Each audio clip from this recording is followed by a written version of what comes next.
আপনার মানে যেটা ট্রানজাকশন ডেটা, এবং আপনার সেটাও কিন্তু ওই বেসিক্যালি মানে একটু টেকনিক্যালি গেলে ওটাকে একটা হ্যাশের মধ্যে করে রাখা হয়, সেটা আমরা নাই গেলাম, একটু সিম্পলিফাই করি। ট্রানজাকশন ডেটা আছে এক নম্বর, প্রিভিয়াস ব্লকের আইডিটা আছে, ওই দুটো মিলিয়ে একটা ওয়ান ওয়ে ফাংশন, মানে এই ফাংশনটা ওয়ান ওয়ে কেন, যে এই ম্যাথমেটিক্যাল এই ফর্মুলাটা দিলে একটা যে মানে হ্যাশ মানে হচ্ছে কি একটা ভ্যারিয়েবল লেন্থ ডাটাকে ইনপুট দিলে একটা ফিক্সড লেন্থ ইনপুট আউটপুট হয়, সেটাই হচ্ছে এটা আইডি। এবং আইডিটা is unique like a fingerprint, আমি যদি ডাটা চেঞ্জ করি তাহলে আইডি উইল চেঞ্জ। সুতরাং এই আইডিটা কিন্তু 1 2 3 কোনো আইডি না, এটা হচ্ছে একটা function of the data inside. একটা ব্লককে যদি আমরা এখন তিনটা ব্লকে দেখি, আমি ব্লক 1 2 3 বলছি, ব্লক 1 যদি শুরুটা হয় এটাকে জেনেসিস ব্লক বলে, শুরু ব্লক। সুতরাং এখানে কোনো প্রিভিয়াস ব্লক নাই, এখানে মাঝখানে আছে ব্লক আইডেন্টিটি। এটা কেমন করে হলো, এটা ওই ট্রানজাকশনের ডেটা আছে এ সেন্স 1000 টু বি, এটার উপরে একটা ক্রিপ্টোগ্রাফিক হ্যাশ ফাংশন মানে ই করে কিছু বাড়িটা নিয়ে একটা আইডি হয়েছে, সেই আইডিটা আবার নেক্সট ব্লকে লেখা থাকে। নেক্সট ব্লক আবার ওই আইডিটা সেকেন্ড ব্লকে আছে x1 y1, সেকেন্ড ব্লকে আছে আপনার transaction data B sense 2000 to C, একটা সিম্পলিফিকেশন। ও দুটোর উপরে আপনার ওই ফাংশনটা মানে চার্ন আউট করে একটা আইডি হয়, সেই আইডিটা 9845W, সেটা আবার থার্ড ব্লকে লেখা থাকে। এইভাবে 3 4 5 6 100 100 1000 ব্লক হতে থাকে, এবং এই যে একটা লিঙ্ক হয়ে যায়, এই চেইনটা কিন্তু একটা সাংঘাতিক জিনিস। এই চেইনটা হয়ে গেলে কখন আর কেউ এই ব্লক চেঞ্জ করতে পারে না। এখন ধরেন যদি কেউ মাঝখানে ওই সেকেন্ড ব্লকে কোনো আইডি চেঞ্জ, কোনো ডেটা চেঞ্জ করতে চায়, তাহলে ওই B sense 333 to C change করলো, সঙ্গে সঙ্গে কিন্তু তাহলে ওই ব্লক আইডি চেঞ্জ হয়ে যায়, কারণ ব্লক আইডিটা হচ্ছে ওটার উপরে নির্ভরশীল। সুতরাং এটা যদি করতে হয় তাহলে আবার আপনার নেক্সট ব্লকে এটার সঙ্গে কোনো করেসপন্ডেন্স থাকবে না, তখন ওটাকে প্রতিহত করা হবে, সুতরাং ওটা আপনি করতে পারবেন না। এটাই হচ্ছে ইমিউটেবল। সুতরাং ব্লকের সঙ্গে ব্লকের লাগিয়ে লাগিয়ে চেইন হচ্ছে, এবং এটা যে হয়ে গেল তখন ওই ব্লকের যে আইডিটা, এটা হচ্ছে ওই নির্ভরশীল ওই ডাটার উপরে। সুতরাং ডাটা চেঞ্জ করলে আপনার ব্লক আইডি চেঞ্জ হয়, এই জন্য এটাকে চেঞ্জ করা সম্ভব না। এখন আমি বলি ডিস্ট্রিবিউটরটা কি। আমরা যে তিনজন মানুষ ধরেন এখানে আছে, এই যে চেইনটা আছে এবিসি আছে, হয়তো আরো অনেক মানুষ থাকতে পারে, সেই চেইনটা সবার কাছে ওই একই জিনিস থাকবে, ওই একই চেইন থাকবে, এই চেইনটা আপনার সবার কাছে থাকবে। এই জন্য যে ওই যে আমি বললাম অভয়পর মানে গ্রামে যারা আছে এল্ডার্স বা যারা 200 জন আছে, সবার কাছে একই ইনফরমেশন আছে। সুতরাং ওই একই ইনফরমেশন থাকলে কোনো চেঞ্জ হলে সবাই আপডেটেড হয়। সুতরাং এই যে জন্য এখানে একটা রিডান্ডেন্সি আছে, যে এ যদি কোনো গন্ডগোল করতে চায় তাহলে ওই একই ইনফরমেশন কিন্তু বি আর সির কাছে আছে। সুতরাং এই কমিউনিটির স্ট্রেংথ, ব্লকচেইন এই কমিউনিটি স্ট্রেংথটাকে ইন্টারনেট কানেক্টেড ওয়ার্ল্ডে নিয়ে আসছে আমরা। সুতরাং এখন দেখতে পাচ্ছি এটা একটা ডিসেন্ট্রালাইজ জিনিস, এবিসির কাছে সবার কাছে এক ইনফরমেশন আছে, এখানে কোনো সেন্ট্রাল অথরিটি নাই, এটা সার্ভার বেস না, এটা একটা পিয়ার টু পিয়ার, সবাই সমকক্ষ, এবং সবাই যদি সম্মতি না হয় তাহলে নেক্সট ট্রানজাকশন ওখানে অ্যাড হয় না।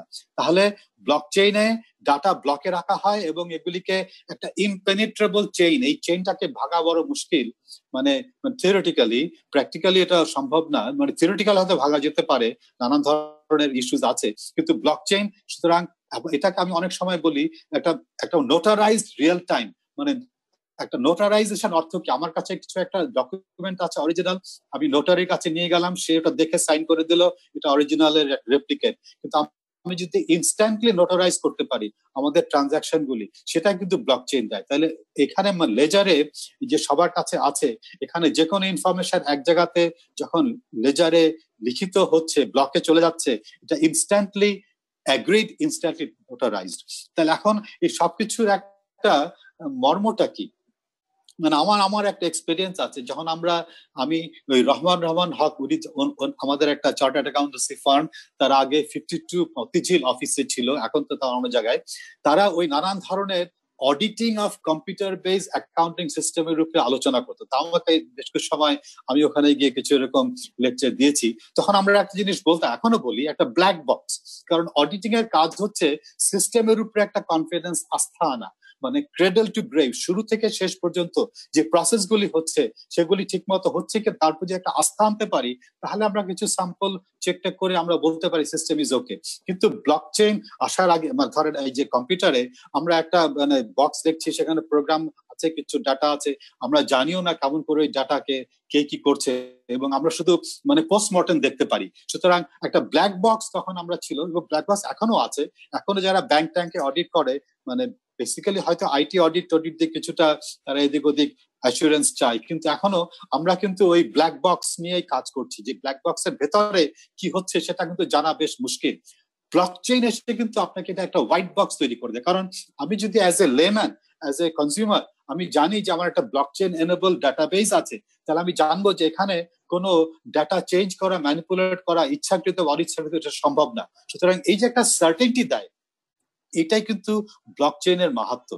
এবং আমি এখন একটা কথা বলি, আপনার ওয়ার্ল্ড ওয়াইড ওয়েব তো আপনি যেটা আমি বললাম, টিম বার্নার্স-লি সে এইচটিটিপি প্রোটোকল নিয়ে আপনার ওই যে সায়েন্স রিসার্চ পেপার শেয়ার করার জন্য, তারপর ইন্টারঅ্যাক্টিভ মিডিয়া হয়ে ওয়ার্ল্ড ওয়াইড ওয়েব হয়ে গেল। এখন এটা এখনো ইনফরমেশনের এক্সচেঞ্জ, ইনফরমেশন আমরা আদান প্রদান করতে পারছি, এবং আমরা মানে বেসিক্যালি এটা আমরা এখানে কিন্তু ওই ভ্যালু এক্সচেঞ্জ করতে পারছি না। আমরা যদি এখন ওয়ার্ল্ড ওয়াইড লেজার, আমরা ওই আপনার মানে গার্টনার অনেক সময় অনেক রিসার্চ করে, মানে একটু বলে ওরা একটু ওয়াইল্ড রিসার্চ, মানে আউট অফ দ্য বক্স চিন্তা করে। আমি স্বপ্ন দেখে যে ওয়ার্ল্ড ওয়াইড ওয়েবটা মিউটেট করবে, চেঞ্জ হয়ে যাবে ইনটু ওয়ার্ল্ড ওয়াইড বা লেজার। সেখানে এটা যদি একটু পরিষ্কার আসছে না, এখানে ওয়ার্ল্ড ওয়াইড ওয়েবের ইনফরমেশনের জায়গায় এখানে ভ্যালুও থাকবে।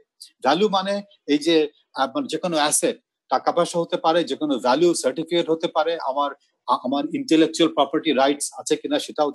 আমি যদি কোনো একটা গানের, কোনো একটা বইয়ের ভ্যালু এবং কি ইন্টেলেকচুয়াল প্রপার্টি রাইটস আছে, যদি আমি ইন্টারনেটে সার্চ করে বের করতে পারি, আমি যদি কোনো সার্টিফিকেটের অথেন্টিসিটি বের করতে পারি, এটাই হচ্ছে ওয়ার্ল্ড ওয়াইড লেজার, যেখানে আপনি শুধু ইনফরমেশন না, এই ভ্যালুটা নিয়েও আপনি এনকোয়ার করতে পারবেন। এখানে যেটা হবে, এখানে আপনার ইনফরমেশন ম্যানেজমেন্ট হবে না, অ্যাসেট ম্যানেজমেন্ট হবে। এখানে ডেটা কন্টেন্টের জায়গায় শুধু কন্টেন্ট থাকবে না, অ্যাসেটসও থাকবে। এখানে আপনার আইডেন্টিফিকেশনটা যেটা হবে, আমাদের এটাকে আমরা বলি, মানে এটা বলা হয় যে সেলফ সভরেন আইডি। মানে আপনি দেখেন, এখন আমি যেরকম আগে একটু বললাম যে আমার আইডি, আমরা তো এখন শুধু একটা পাসওয়ার্ড দেই, তারপর আমরা হয়তো একটা মানে একটা লগ ইন দেই, পাসওয়ার্ড দিয়ে ঢুকে যাই। আমার একটা আইডি সেলফ সভরেন, মানে আইডিটা থাকবে আমার একটা বাক্স।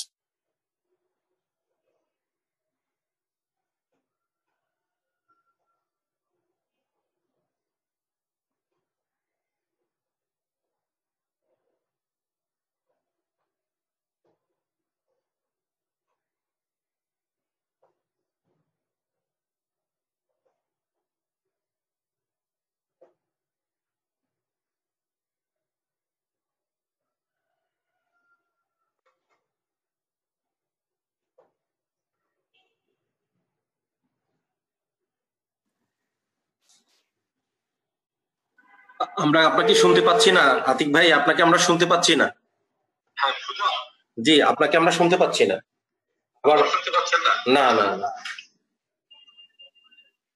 না, আপনার তো আনমিউট করা আছে। আপনার নেটওয়ার্ক একটু দুর্বল মনে হচ্ছে, মাঝে মাঝে নেটওয়ার্ক মনে হয় অডিও হয়ে যাচ্ছে, সেটা হতে পারে। জন্য যারা নাকি এটা পেছনে কাজ করেছে, আপনারা জানেন যে আমাদের আইসিটি সেক্টরের সবাই, এবং আমাদের ভিআইপি মার্কেটের একজন এই ব্যবসায়ী মারাও গেছেন। আপনারা জানেন যে এই যে পুরো সিস্টেমটা সচল ছিল এই দীর্ঘ সময়, প্রায় 2 মাস বলেন, প্রত্যেকটা সেক্টরে যে আইসিটি তে যে ইনফ্রাস্ট্রাকচার, এগুলোকে সচল রাখার জন্য কিন্তু আমাদের মেম্বার কোম্পানি স্টাফরা কন্টিনিউয়াস দিনরাত কাজ করে গেছেন।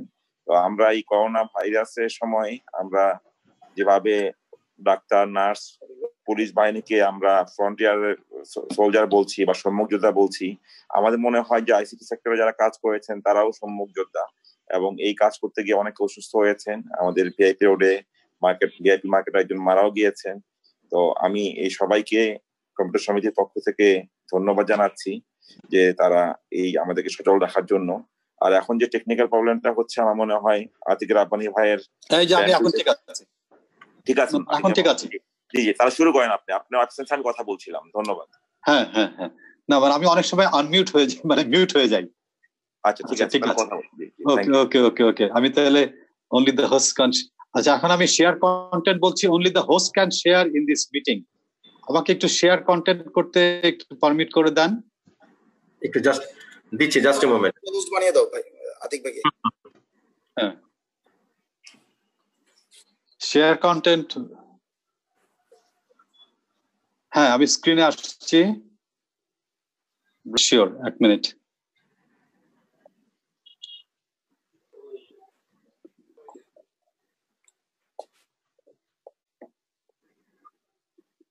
জি এক সেকেন্ড, আমি এখানে ছিলাম, জি আমি এখানে ছিলাম। ওকে, তাহলে আপনারা আমাকে এখন শুনতে পাচ্ছেন? আচ্ছা জি জি জি ওকে, তাহলে আমি এখানে ছিলাম, রাইট। তো ওই একটা মানে গার্টনারের রিসার্চ হয়, ওটাকে মানে ম্যাভেরিক রিসার্চ বলে। ওয়ার্ল্ড ওয়াইড ওয়েব থেকে মিউটেট করে ওয়ার্ল্ড ওয়াইড লেজারের দিকে আমরা এগিয়ে যাচ্ছি, যেখানে আমরা ওই ইন্টারনেটে ইনফরমেশনের অতিরিক্ত ভ্যালু সব দেখতে পারবো। এবং আমাদের এখানে সবারই একটা self sovereign ID. Self sovereign আইডির অর্থ হচ্ছে আমাদের আইডিটা আমাদের কন্ট্রোলে থাকবে, সেটা আমি যখন যেখানে প্রয়োজন সেখানে দেব। এখানে একটা টার্ম আমি ইউজ করি, মানে জিরো নলেজ প্রুফ। এটা ব্লকচেইনে ইউজ হয়। এটা অর্থ হচ্ছে আমি ধরেন আমি যদি কোথাও ঢুকতে চাই, আমার বয়স 21 হতে হবে, তাহলে শুধু অতটুক জানলেই হবে যে আমি 21 বছর বয়সের উপরে। আমার বার্থডে জানার দরকার নাই, নাম জানার দরকার নাই, আর কিছু জানার দরকার নাই। এটাকে অনেকটা বলে যে জিরো নলেজ প্রুফ। সুতরাং আপনার এই ধরনের কিছু টেকনোলজি ব্লকচেইনের মাধ্যমেই সম্ভব হচ্ছে। সুতরাং যেন আমাদের নিজস্ব একটা স্বকীয়তা থাকে। এবং এই ওয়ার্ল্ড ওয়াইড লেজার ইজ যেখানে আমরা মানে হচ্ছে যে ব্লকচেইন এনেবল দ্বারা হবে। এখন আমি একটু আসি যে ইন্টারনেট অফ ভ্যালু, ব্লকচেইন সবসময় দেখেন কিন্তু একটা গ্যাপের জন্য টেকনোলজি আসে। আমাদের প্রিন্টিং প্রেস আসার আগে যারা চার্চের যারা মানে বিশপ টিশপ ছিলেন বা যারা অ্যানয়েন্টেড, তাদের কাছে ছিল সব ইনফরমেশন, সবকিছু লেখা বই, চার্চ। তারপরে প্রিন্টিং প্রেস এসে প্রিন্ট করে সেটাকে অনেক জায়গায় আপনার একটা নলেজ গ্যাপকে সে ফিল আপ করে দিল, মানে অনেকের কাছে এটা পৌঁছে দিল, স্প্রেড করে দিল। স্টিম ইঞ্জিনও তাই, আগে হাতের শক্তি ছিল, অ্যানিমাল শক্তি ছিল, তারপরে স্টিম এসে ফার্স্ট ইন্ডাস্ট্রিয়াল রেভলিউশন শক্তিটাকে অনেক বাড়িয়ে দিল। তারপরে তো ইলেকট্রিসিটি আসলো, কম্পিউটার আসলো, ইন্টারনেট আসলো, ইনফরমেশন গ্যাপ হয়ে গেল। এখন এই যে ভ্যালু এক্সচেঞ্জ করতে পারি না, এটার জন্য কিন্তু একটা এই ভ্যালুর blockchain will enable internet of value. Fourth industrial যে রেভলিউশন, সেখানে অনেকগুলি টেকনোলজির সমন্বয়, রোবোটিক্স আছে, এআই আছে, ডেটাবেস আছে, ম্যাথ মানে সেলফ মানে kind of machine learning, deep learning, what ever. সুতরাং এই সবকিছু মিলিয়ে আপনার এমন একটা সৃষ্টি হচ্ছে যেখানে একটা একটা একটা একটা একটা কাইন্ড অফ একটা এনভায়রনমেন্ট ক্রিয়েট হবে যেখানে প্রচুর ফেইথ, অথেন্টিসিটি, মানে ডাটার যে অথেন্টিসিটি সেটাকে রাখতে হবে। সেটার জন্য ব্লকচেইন ইজ এসেনশিয়াল। সুতরাং ব্লকচেইন ইন্টারনেটের ভ্যালু আনছে এবং একটা অথেন্টিসিটিও আনছে এই ফোর্থ ইন্ডাস্ট্রিয়াল রেভলিউশনে। এখন আমি বলি, এই যে এত কিছু ঘটছে, এই ঘটার কিন্তু পেছনে সবসময় একটা কিছু একটা সহায়ক পরিবেশ থাকে। অনেক তারা, অনেক হেভেনলি বডিজ একসঙ্গে না হলে একটা কিছু মানে যুগান্তকারী কিছু হয় না। আপনারা যদি বাদিকেটাতে দেখেন, আমার বাদিকে গর্ডন মুর, রবার্ট নয়েস, এরা ইন্টেল কে কোফাউন্ড করেছিল, ইন্টেল প্রসেসর। সেটা তারা বলেছিল, গর্ডন মুরের একটা মুরস ল আছে যে এভরি 18 মান্থস প্রসেসিং পাওয়ার ডাবল হবে, মানে ওই ট্রানজিস্টরের প্যাকিং ডেন্সিটি ডাবল হয়ে যাবে, বেসিক্যালি কম্পিউটার পাওয়ার ডাবল হবে। সুতরাং এটা কিন্তু ডাবল হওয়া মানে 1 থেকে 2, 2 থেকে 4, 4 থেকে 8, এভরি 18 মান্থস, 2 বছর। এটা কিন্তু হচ্ছে। আমরা ধরেন সেই যখন শুরু করেছিলাম 8086-286 আমরা পিসি ইউজ করেছি, সেখানে হয়তো হাজার হাজার ট্রানজিস্টর ছিল। এখন আমরা যে ফোন টোন ইউজ করছি সেখানে মানে বিলিয়ন ট্রানজিস্টর আছে। এবং এই সঙ্গে ডান দিকে আর একটা দেখেন, সমস্ত ডেটা কিন্তু অ্যানালগ থেকে ডিজিটালে ট্রান্সফরমেশন হচ্ছে। সুতরাং এখন প্রচুর ডেটা এখন ডিজিটাল ফরম্যাটে আছে। এই যে একটা আধিক্য অফ ডিজিটাল ইনফরমেশন, এটাই কিন্তু বিগ ডেটা, ডেটা সায়েন্স এগুলিকে এনেছে। এই যে সহায়ক ভূমিকা, প্রসেসিং পাওয়ার খুব ইনক্রিজ করছে, অনেক ডেটা ডিজিটাইজড হয়ে গেছে। এগুলির জন্যই কিন্তু আপনার এই যে ব্লকচেইনের যে একটা ইন্টারেস্ট, ব্লকচেইন আপনার যদিও বিটকয়েন দিয়ে শুরু 2008-এ, কিন্তু অনেকদিন মানে লেগেছে এটাকে আপনার মেইন স্ট্রিম আসতে। সুতরাং আপনার দেখেন এখানে যে কার্ভটা আছে 2014, 15, 16-এ, 2017 থেকে এটা বেশ একটা সাংঘাতিক ভাবে এটা ইন্টারেস্ট গ্রো করছে। আমরাও মানে বাংলাদেশেও এরকম সময় থেকেই আমরা এই সম্বন্ধে মানে জানা শুরু করেছি। সুতরাং আমি ধরেন 2018 থেকেই অনেক মানে লেকচার দেওয়া শুরু করেছি CAG, ministry of finance, IBP, sorry আমাদের এই স্টার্টআপ এবং আমাদের আইসিএবি এবং নানান জায়গায়। সুতরাং আমাদের এই ব্লকচেনের একটা কিন্তু সুবিধা আছে, ব্লকচেনের জিনিসটা কিন্তু সবার জন্যই একটা নতুন। সুতরাং আমরা যেই ওয়ার্ল্ডে থাকি না কেন, first world, second world, third world, সবাই কিন্তু আমরা এটাকে এমব্রেস করে আগিয়ে নিতে পারি। সবাই কিন্তু আমরা একই প্ল্যাটফর্মে আছি। সুতরাং আমাদের এটা একটা সুযোগ যে ব্লকচেনটাকে এমব্রেস করে এটাকে আমাদের মতো করে নিয়ে আমরা যেন এটাকে নিয়ে আমরা আগিয়ে যাই। ব্লকচেন কিন্তু ওই 2008 বিটকয়েন আসছে বলে আসেনি, তার আগে থেকেই ছিল। একটা ছোট একটা স্টোরি এখানে হচ্ছে গিয়ে 1991-এ মানে যারা ওই যে সাইফার পাঙ্ক না সাইফার কি বলে, মানে এরা আর কি সব এই ম্যাথমেটিক্যাল, তারা যেটা সিকিউরিটি নিয়ে কাজ করে, একজনের নাম ছিল হেইবার, HABER, আর স্টর্নেটা। তারা 1991-এ এই হ্যাশ করে ডিজিটাল ডকুমেন্টকে একটা সিলের মধ্যে করে অথেন্টিক করে রাখতো। ওই হ্যাশটাই হচ্ছে অথেন্টিসিটি। এবং ওই হ্যাশগুলিকে চেইন করে করে আবার তারা তাদের একটা কোম্পানি ছিল শিওরটি, সেই কোম্পানিটা ওই আবার করতে কি অনেকগুলি হ্যাশ হয়ে গেলে কম্পোজিট হ্যাশ নিউ ইয়র্ক টাইমসে প্রতি সপ্তাহে পাবলিশ করতো। কারণ হ্যাশটা কি লাইক এ ফিঙ্গারপ্রিন্ট, কারণ ওটাই হচ্ছে গিয়ে অথেন্টিক। তারপরে যদি ওই ডিজিটাল ডকুমেন্টগুলি আবার হ্যাশ করা হয়, ওটা যদি না আসে তাহলে ওই ডকুমেন্টে কোনো চেঞ্জ করা হয়েছে। শুধু ওটাকে প্রমাণ করার জন্য যে ওই ডকুমেন্ট ইজ ইনট্যাক্ট, ওই হ্যাশটাকে তারা নিউ ইয়র্ক টাইমস মানে proof of record, new York Times ধরেন অনেকগুলি পাবলিশ হয়, সবাই তো ওটা চেঞ্জ করতে পারবে না, মানে তখন তো আর ব্লকচেন বিটকয়েনের মতো আসেনি।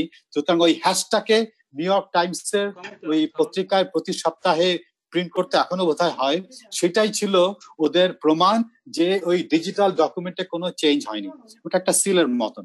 অনেক অ্যালার্জি আছে, কিন্তু আপনি দেখেন আজকালকার পৃথিবীতে চায়না, আপনি যদি একটু খবর টবর নেন, আমেরিকার সেই মানে ফেসবুকের লিব্রা প্রজেক্ট, আর চায়নাতে তো PSN, একটা ওদের ব্লকচেন স্ট্র্যাটেজি আছে। সমস্ত চাইনিজ সিটিকে ওরা স্মার্ট সিটি করে ফেলবে এবং ওই বেল্ট অ্যান্ড চেইন। চায়না কিন্তু খুব অ্যাগ্রেসিভলি আগিয়ে যাচ্ছে, যদিও China is a command economy, decentralise তো একেবারেই না, কিন্তু তারা ওই ডিসইন্টারমিডিয়েশন, ব্লকচেইনের যে ডিসইন্টারমিডিয়েশন মানে মধ্যস্বত্ব নাই, তার ফলে যে এফিসিয়েন্সি হবে, তার ফলে যে আপনার খরচ কমবে সাংঘাতিক ভাবে, সেগুলিকে তারা ইউজ করার চেষ্টা করছে। এবং এর ফলে যেটা হচ্ছে যে ব্লকচেইন কিন্তু এখন নানান জায়গাতে নানান ভাবে এটাকে ইউজ করা হচ্ছে। আরেকটা কথা বলি, ব্লকচেইন যখন শুরুতে এসেছিল, বিটকয়েন এবং ইথেরিয়াম কথা একটু বলবো, এগুলো সব পাবলিক ব্লকচেইন, মানে এখানে যে কেউ এন্ট্রি করতে পারে, যে কেউ এখানে ঢুকে যেতে পারে।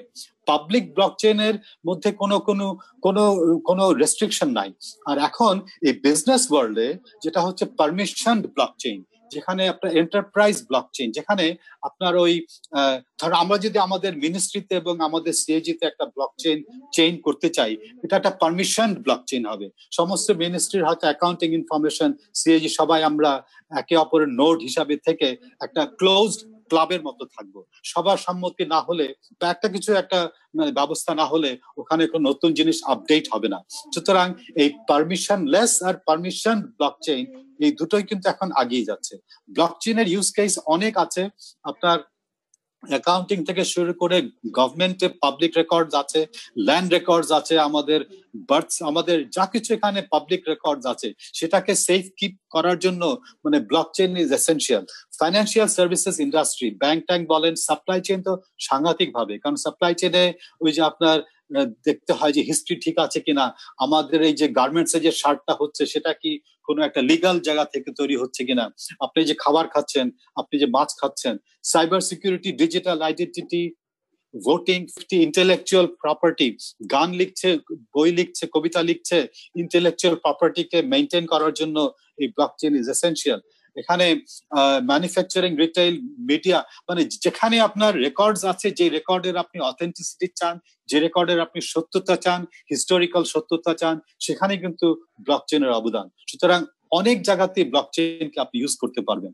যেমন অ্যাকাউন্টিং এ ধরেন এখন আমরা দুটো কোম্পানি, আমি নিচে দেখাচ্ছি, কোম্পানি এ বি, এরা যদি সাপ্লায়ার অমুক হয়, এখন যেমন আপনার ওয়ালমার্ট আছে, ওয়ালমার্টের যারা সাপ্লায়ার তাদের সঙ্গে তাদের এমন সম্পর্ক আছে যে ওয়ালমার্টের শেলফ খালি হলে অটোমেটিক সাপ্লায়ার মাল দিয়ে যায়, অটোমেটিক ইনভয়েসিং হয়ে যায়। তাহলে তারা কি একটা কমন একটা লেজারে কোথাও তাদের সব এন্ট্রি হচ্ছে, এখানে আবার আলাদা করে রেকনসাইল করতে হয় না, আলাদা করে ডেটার সার্কুলারাইজেশন করতে, মানে কি যে আমি কি আপনাকে কত টাকা পাই, কত টাকা দেব, সেটা আবার আবার আমাদেরকে মানে সমন্বয় করে, সেটার প্রয়োজন হয় না, কারণ আমরা সবাই একটা কমন লেজারে এক জায়গাতে আপডেট করছি। সুতরাং এই অডিটিং এন্ড অ্যাকাউন্টিং এর কাজ একেবারে দূর হবে না, কিন্তু অনেক সহজ হয়ে যাবে।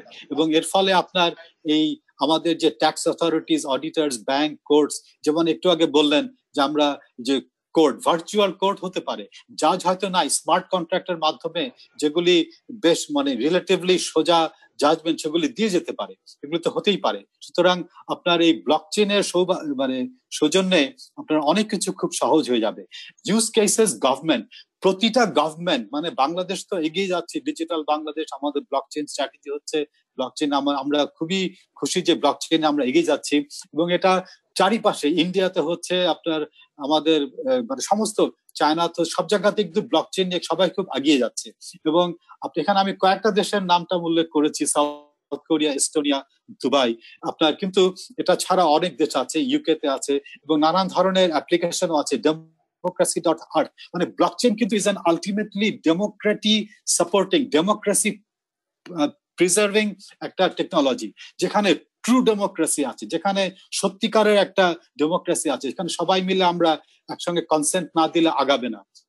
তারপরে মানে ভোটিং সিস্টেম, আপনার গভর্নমেন্টে যদি বলি, দুবাই, এস্টোনিয়া, সাউথ কোরিয়া, শুধু আমি নাম বলেছি, ইউকে, গভকয়েন, কিন্তু এটা সব দেশেই এখন, অনেক দেশে ছিল একটু অ্যালার্জিক, একটু অ্যান্টি, কিন্তু আজকাল এখন সবাই কিন্তু ব্লকচেন এর সম্বন্ধে, ব্লকচেন শুধু যে ক্রিপ্টোকারেন্সি না তা না, ব্লকচেন যে কোনো ভ্যালু, সেটা আমার সার্টিফিকেট হোক, সেটা আমার সাপ্লাই চেইন হোক, সেটা আমার মানে পেশেন্ট কেয়ার হোক, সেখানে এটার অবদান রাখতে পারে।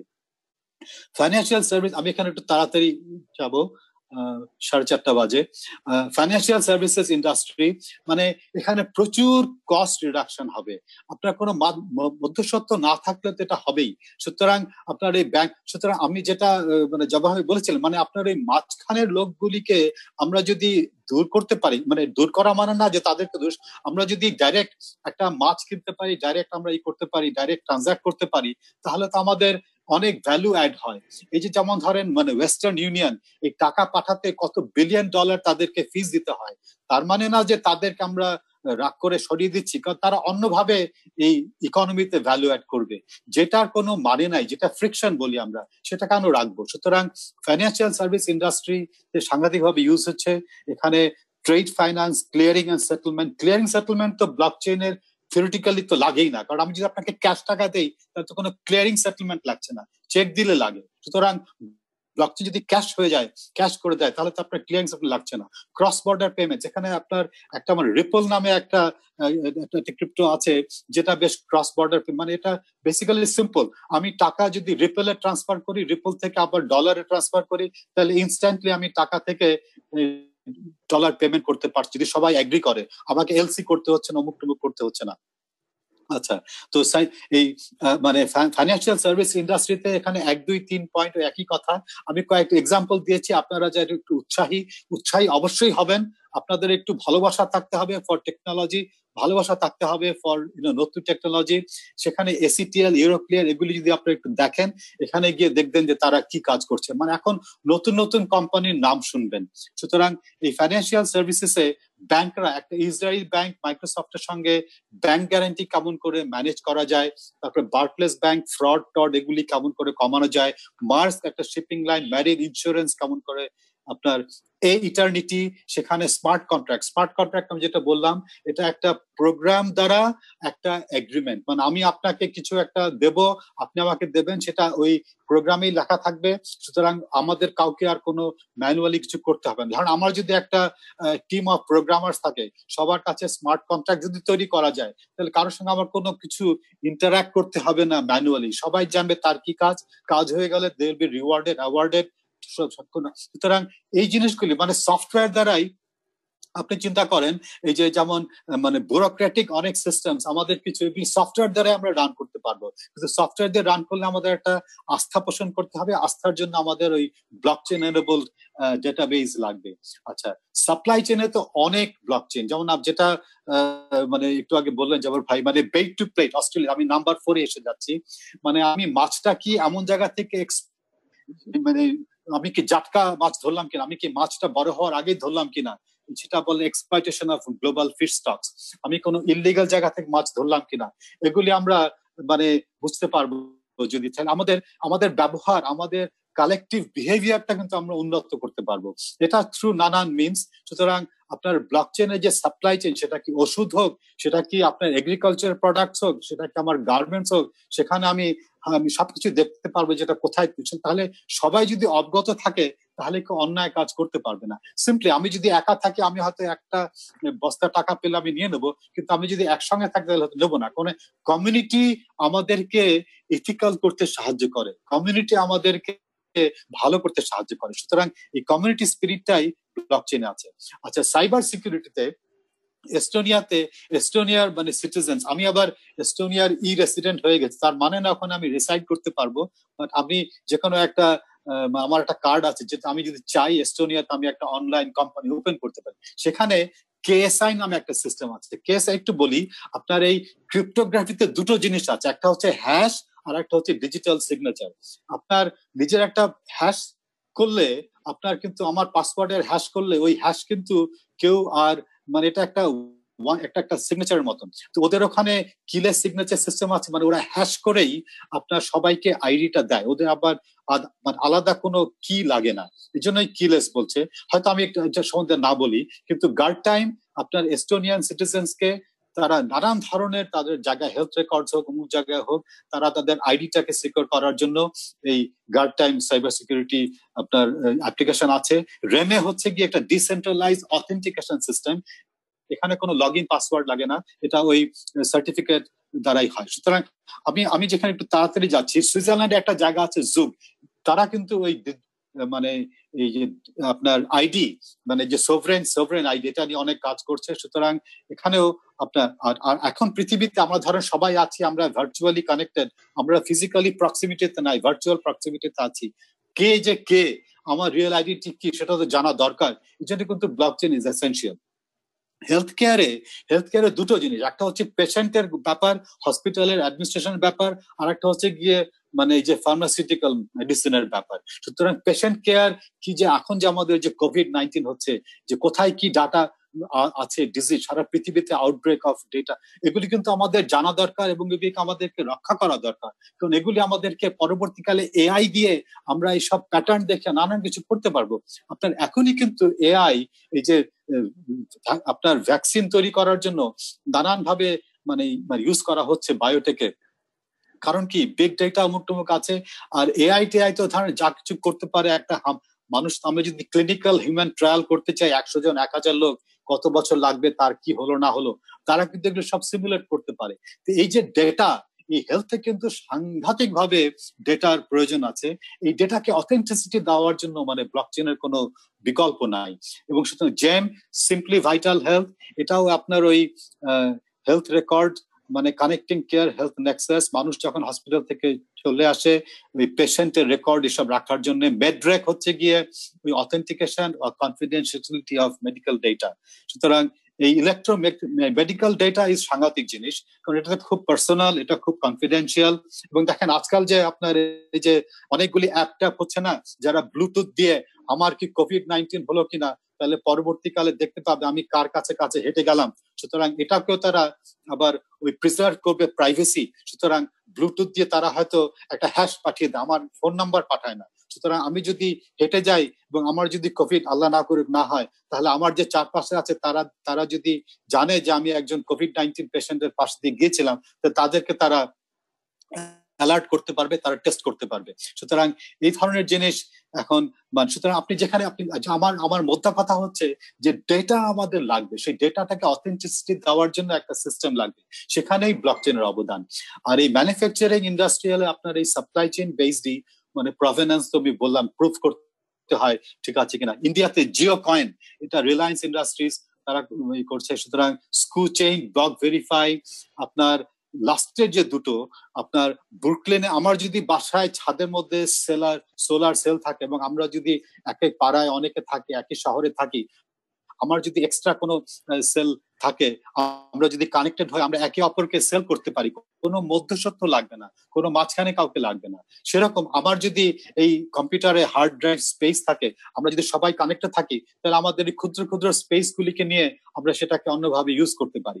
সুতরাং আমাদের যদি এখন আমি চ্যারিটিতে আসি, চ্যারিটিতে টাকা দিলাম, সেটাকে ঠিক মতো ইউজ হচ্ছে কিনা, এটা কি ইনশিওর এফিসিয়েন্টলি ইউজ হচ্ছে কিনা, বিটগিভ এই ধরনের আছে। ওপেন বাজার, আপনার ইবের মতন, তারপরে লয়াল, আপনার টোকেনের কথা বলে। ক্রিপ্টোকারেন্সি আর টোকেন কিন্তু অনেকটা একই ধরনের জিনিস। আমি যদি কোনো জায়গায় বাজার করি, স্বপ্নতে আমাকে কিছু পয়েন্ট দিল, সে পয়েন্ট দিয়ে আমি যদি এয়ারলাইন ট্রাভেল করি, কিছু পয়েন্ট দিল, সে পয়েন্ট দিয়ে আমি পরবর্তীকালে টিকিটের দাম কম পেলাম, সে পয়েন্ট দিয়ে যদি আমি কোনো একটা জায়গায় লঞ্চ করতে পারি, কিছু করতে পারি, সেরকম একটা টোকেন দিয়ে আপনি নানান ভাবে ট্রানজাক্ট করতে পারবেন। সেইগুলিকে ম্যানেজ করার জন্য নানা ধরনের অ্যাপ্লিকেশন আছে। সুতরাং এই token system is a wonderful system, কারণ আমি পরে একটু আসবো। সুতরাং এই blockpoint.io এবং লয়াল, এগুলি হচ্ছে ওই টোকেন রিটেইলারদেরকে সুবিধা করার জন্য। রিয়েল এস্টেটে লিগাল প্রসেসকে ইজি করে দেওয়ার জন্য ইউবিকুইটি, আপনারা এগুলি কিন্তু একটু কাইন্ডলি যদি সময় পান একটু করবেন, একটু দেখবেন ইন্টারনেটে। আজকাল তো ইন্টারনেট ইজ আপনার সমস্ত ইনফরমেশনের সোর্স ওখানে আছে। আইবিএম এর অনেক ব্লকচেইন সলিউশনস আছে, যেটা এখন তারা transport, tourism, vehicle leasing industry. Arcade city হচ্ছে গিয়ে ইউবার তো একটা সেন্ট্রাল অথরিটি আছে যাকে মাধ্যমে আমাকে গাড়ি আমি চালাই। কিন্তু আপনি যদি ঠিক ওরকম, যেটা জাব্বার ভাই বলছিলেন, আমি যদি ওই অপারেটর বিহীন ফোন করতে পারি, সেরকম যদি আমি সেন্ট্রাল কারো বিহীন আর্কেড সিটি এরকম একটা অ্যাপ্লিকেশন, লাজুজ আর একটা এরকম অ্যাপ্লিকেশন। আমি যদি একটা গাড়ি চালিয়ে কেউ যায়, তার যদি কোনো এমটি সিট থাকে, আমি যদি ওইদিকে যাওয়ার হয়, তাহলে সে আমার বাড়ির সামনে থেকে আমাকে বা আমার কোনো একটা জায়গা থেকে আমাকে নিয়ে যেতে পারে। ওয়েব যেটা হচ্ছে, অনেক হোটেলে অনেক খালি রুম থাকে, সেগুলো যদি সামহাউ আমরা কানেক্টেড করতে পারি, তাহলে আমরা একটা খুব অল্প দামে মানুষকে আমরা রুম দিতে পারবো। দেখেন কোডাক কোম্পানি তো সাংঘাতিক কম্পিটেন্ট, যেটা আপনার ওই ক্যামেরাতে সাংঘাতিক ফেমাস ছিল। যখন ডিজিটাল কম্পিউটার হলো, এরা ঠিক মতো করে না আগাতে পেরে এরা কিন্তু একটু পিছিয়ে পড়ে গেছিল। তারা দেখেন এই ইন্টেলেকচুয়াল প্রপার্টি, যারা ডিজিটাল ফটোগ্রাফি করে, তাদের যেন ওনারশিপ ঠিক থাকে, প্রপার্টি আইপিআর ঠিক থাকে। যেমন ইউজো মিউজিক, যে গান করছে, গানের জন্য রয়্যালটি পায়। আপনার এক পয়সা হলো, একটা গান গেল, সেটা এক পয়সা করেও পায়। সুতরাং এই যে সং রাইটার যারা আইপিআর আছে, তাদের যে আইপিআর কে স্টাবলিশ করার জন্য, মেনটেন করার জন্য ব্লকচেইনের সাংঘাতিক অবদান। সুতরাং ব্লকচেইনের ইউজ কেসেসে আগেরগুলি একটু সামারি করা হচ্ছে এখানে, কিন্তু না, আরো কিছু ইনফরমেশন এখানে আছে, আপনারা একটু কাইন্ডলি দেখে নেবেন। এখানে ইথেরিয়াম পাবলিক ব্লকচেইন, কিন্তু এটার এখন আবার পারমিশন ভার্সনও আসছে, ইথেরিয়াম এন্টারপ্রাইজ ব্লকচেইন। নাম্বার 2, এটা 3, 4 অনেকগুলি আছে প্রজেক্ট। আমি আপনাকে একটা নাম্বার 11 হ্যালা সিস্টেমস এর দিকে একটু অ্যাটেনশন দিতে চাই। সিরিয়াতে, আমি যদি সিরিয়াতে ওই যে যেখানে আপনার বম্বিং হয়, এরা তো সাংঘাতিক ভয় থাকে কোন সময় বম্ব আসবে। ওদের একটা অ্যাপ আছে যেখানে আমি দেখলাম, সেখানে ওই প্লেনের ছবি আছে, ইভেন পাইলটের ছবি টবি আছে, এবং সেখানে তারা বিগ ডেটা অমুক তমুক দিয়ে তারা একটা প্যাটার্ন দেখে, বুঝতে পারে যে আগামী 3-4 ঘন্টার মধ্যে কি আবার এখানে বম্বিং হবে কিনা, ওই প্লেন কি আবার ফিরে আসবে কিনা। সুতরাং এই যে দেখেন, একটা ক্রাইসিসের মধ্যেও টেকনোলজি কেমন করে একটা সাধারণ মানুষকে কিছুটা সুবিধা দিচ্ছে। ইম্প্যাক্টিও আমার মনে হয় যে সাস্টেনেবল ডেভেলপমেন্ট গোলস, আমি কিন্তু খুব খুব প্যাশনেটলি ফিল করি যে এসডিজি আমাদের অ্যাটেন্ড করতে হবে 2030-তে। অন্য পৃথিবীর কি কাজ না করুক আমার দেশে করতে হবে। তো এটার জন্য কিন্তু ব্লকচেইনের অবদান অস্বীকৃত, কারণ ব্লকচেইন আপনি যদি গভর্নেন্সের মধ্যে ঢুকাতে পারেন তাহলে কিন্তু আর কোনো উপায় থাকবে না, আমাদের অ্যাকচুয়ালি খুব সহজ হয়ে যাবে আমাদের এই সাস্টেনেবল গোলস গুলিকে অ্যাচিভ করার জন্য। আচ্ছা, লাক্সারিটি আপনার হচ্ছে কি লাক্সারি মানে মানে মানে ইন্ডাস্ট্রিতে প্রচুর ওয়েস্টেজ হয়। যারা খুব বিশাল বড়লোক একবার একটা ড্রেস পরলো তারপর আর জীবনে পড়বে না, মানে এটা একটা আনসাস্টেনেবল কনজাম্পশন, প্রচুর ওয়েস্টেজ। আপনার এখানে কেমন করে ওটাকে আবার রিসাইকেল করে বিক্রি করা যেটাও আছে, কেমন করে সেটাকে সাস্টেনেবল করা যায় সেটার জন্য লাক্সারিটি টাইপের অ্যাপ আছে। আপনার মানে ইথেরিয়াম ইকোসিস্টেমে আপনার এখানে ব্লকচেইন ইউজ কেসেস আমি কিছু আছে, আরো ব্লকচেইন ইউজ কেসেস আছে। আমি শুধু যদি একটু বাদিকে বলি, ইউজ কেস ক্রিপ্টোকারেন্সি থেকে শুরু করে, মানে cryptocurrency is a big application of blockchain, no doubt. হয়তো ক্রিপ্টোকারেন্সি নিয়ে আমাদের নানান ধরনের অ্যালার্জি থাকতে পারে। Smart contract is another. Crowd funding, আজকাল তো ডিফাই হচ্ছে, মানে ডিসেন্ট্রালাইজ ফাইন্যান্সিং। আমাকে আর ওই আইপিও করে এসিসির ধারণা ধরে মানে মানুষের কাছ থেকে টাকা নেওয়া, আমি একটা হয়তো যদিও এখানে কিছু লিগাল টিগাল ব্যাপার স্যাপার আছে, আমি ক্রাউড ফান্ডিং করে, ইথেরিয়াম যেমন ক্রাউড ফান্ডিং করে হয়েছে, আমি মানুষকে ওগুলি স্মার্ট কন্ট্রাক্ট দিয়ে হবে, মানে যদি প্রজেক্টটা না হয় তাহলে টাকা আবার অটোমেটিক ফেরত চলে যাবে। কিছু prediction market, energy market, smart property. সুতরাং ব্লকচেইন ইউজ কেসেস এর আমি যেটা আপনাকে বলার চেষ্টা করছি, মানে ব্যাপক লিমিটেশন ব্লকচেইনের আছে, সেটা আমি একটু পরে বলবো। কিন্তু প্রত্যেকটা টেকনোলজি আসে উইথ সাম প্লাসেস এন্ড মাইনাসেস, বাট আমাদের বুঝতে হয় যে এটাকে ম্যাচিওর করার সময় দিতে হবে। সারা পৃথিবীতে ব্লকচেইনের যে ইনোভেশন হচ্ছে, আপনি আশ্চর্য হবেন চায়নাতে বেশি। চায়না যদিও ইনিশিয়ালি খুব ক্রিপ্টোকারেন্সির এগেনস্টে ছিল, বিটকয়েনের এগেনস্ট এখনো আছে, তারা এখন নিজেরাই তারা ডিজিটাল রূপান্তর করছে তাদের রেমবিবি এবং তাদের ইউয়ান, এবং তারা বিএসএন করছে একটা ব্লকচেইন বিরাট স্ট্র্যাটেজি। সুতরাং এখানে নানা, সুতরাং দেখেন ইউএস, চায়না, তারপরে পিসিটি মানে যারা পেটেন্ট কোঅপারেশন ট্রিটির মধ্যে আছে, সুতরাং এখানে সবাই কিন্তু ভেরি হট, সবাই কিন্তু পেটেন্ট, সবাই কিন্তু ব্লকচেইনে অনেক ইনোভেশন অনেক কিছু করছে। আচ্ছা, ব্লকচেইনের এখন আমি একটু ক্রিপ্টোগ্রাফিতে আসি। ক্রিপ্টোগ্রাফি আমি যেটা আগে বলেছিলাম বেসিক্যালি হাইড করা। এখন cryptography is a big science, বুঝছেন, এখানে ম্যাথমেটিক্স আছে। এবং ক্রিপ্টোগ্রাফির দুটো প্রিমিটিভ, মানে একটা বললাম যে হ্যাশ ফাংশন, আমি যদি একটু পরিষ্কার করে বলি, হ্যাশ ফাংশন হচ্ছে গিয়ে একটা ভ্যারিয়েবল টেক্সট লেংথকে আমি খিচুড়ি পাকিয়ে একটা ফিক্সড লেংথে নিয়ে আসলাম, ওটাই হচ্ছে ওটার ফিঙ্গারপ্রিন্ট। আর একটা হচ্ছে গিয়ে যে সিমেট্রিক আপনার মানে ডিজিটাল সিগনেচার যদি এখন সিমেট্রিক হয়, আমি যদি সিমেট্রিক ক্রিপ্টোগ্রাফি বলি, তার মানে এটা এখন আর তেমন বেশি ইউজ হয় না, বিকজ আমি একটা বাক্সের মধ্যে একটা মেসেজ দিয়ে একটা লক করে দিলাম, লকের চাবি আমার কাছে আছে আর একটা চাবি আপনার কাছে আছে, এটাকে বলে সিমেট্রিক। এবং এটা কিন্তু অসুবিধা, কারণ চাবি আপনাকে আগে থেকে দিতে হবে। অ্যাসিমেট্রিক হচ্ছে আমার জানা নাই কার কাছে আমি কি পাঠাবো, কিন্তু আমার একটা পেয়ার অফ কি আছে, সেটা পাবলিক কি এবং প্রাইভেট কি, এবং সংযুক্ত। পাবলিক কি দিয়ে যে বব সে তার ইনফরমেশনটাকে এনক্রিপ্ট করতে পারে, আমি শুধু আমার প্রাইভেট কি দিয়েই ওটাকে আমি ডিক্রিপ্ট করতে পারবো। এটার অর্থ অনেকটা, এক্সাম্পল নিলে আপনি ব্যাংকের যে অ্যাকাউন্টটাকে আপনি পাবলিক কি বলেন, আর আপনার এটিএম এর পিন কে প্রাইভেট কি বলেন। তাহলে আপনি অ্যাকাউন্টে যে কেউ টাকা জমা দিতে পারে, কিন্তু এটিএম এর আপনার ওই মানে কার্ডের পিন ছাড়া আপনি টাকা উঠাতে পারবেন না। তাহলে ক্রিপ্টোগ্রাফি এখানে এনক্রিপশন হয়, ডিক্রিপশন হয়। এখানে মডার্ন ক্রিপ্টোগ্রাফি কিন্তু বেশ কমপ্লেক্স, এখানে ম্যাথমেটিক্স, গেম থিওরি এগুলো আমাদের জানার কোনো প্রয়োজন নাই। এবং এই ক্রিপ্টোগ্রাফিক অ্যালগরিদম আছে বলেই কিন্তু এই এত সিকিউরিটি ব্লকচেইন এগুলি আছে, এবং এগুলি আপনার থিওরিটিক্যালি ব্রেকেবল। আমি বলি যে মানে সবকিছুই কিন্তু মানে একটা ফিজিবিলিটি আছে। মানে আপনি যদি 1000 লোক একটা জিনিস জানে, সবাই যদি বলেন যে 1000 লোক মিলে কলিউট করবে ওটার এগেনস্টে, কিন্তু সেটা হয় না, বিকজ 1000 লোকের তো সেলফ ইন্টারেস্ট আর কমিউনিটি ইন্টারেস্ট যদি একসঙ্গে হয়ে যায়, তাহলে কিন্তু ওখানে 2-1 হয়তো আপনাকে মানে ওই অ্যাডভার্সারি হতে পারে, কিন্তু সবাই হয় না। সুতরাং এটা কম্পিটিশনেই সিকিউর থিওরিটিক। আর আপনি যেমন এখন একটা কোয়ান্টাম কম্পিউটারের যুগ আসছে না, quantum computer already is here, মানে আমরা এখন বাইনারি কম্পিউটারে আছি, এখানে 0 আর 1 আছে। কোয়ান্টাম কম্পিউটারে 0 আছে, 1 আছে, আবার 0-1 একসঙ্গেও আছে। মানে কোয়ান্টাম কম্পিউটারের মাহাত্ম হলো এটা সাংঘাতিক দ্রুত প্রসেস করতে পারে এবং আই এম শিওর আগামীতে কোয়ান্টাম কম্পিউটার ইউজ করা হবে এইসব মানে কোভিড এগুলির সম্বন্ধে রিসার্চ করা। সুতরাং কোয়ান্টাম কম্পিউটার যখন আসবে তখন কিন্তু আবার নতুন প্যারাডাইম চেঞ্জ হয়ে যাবে।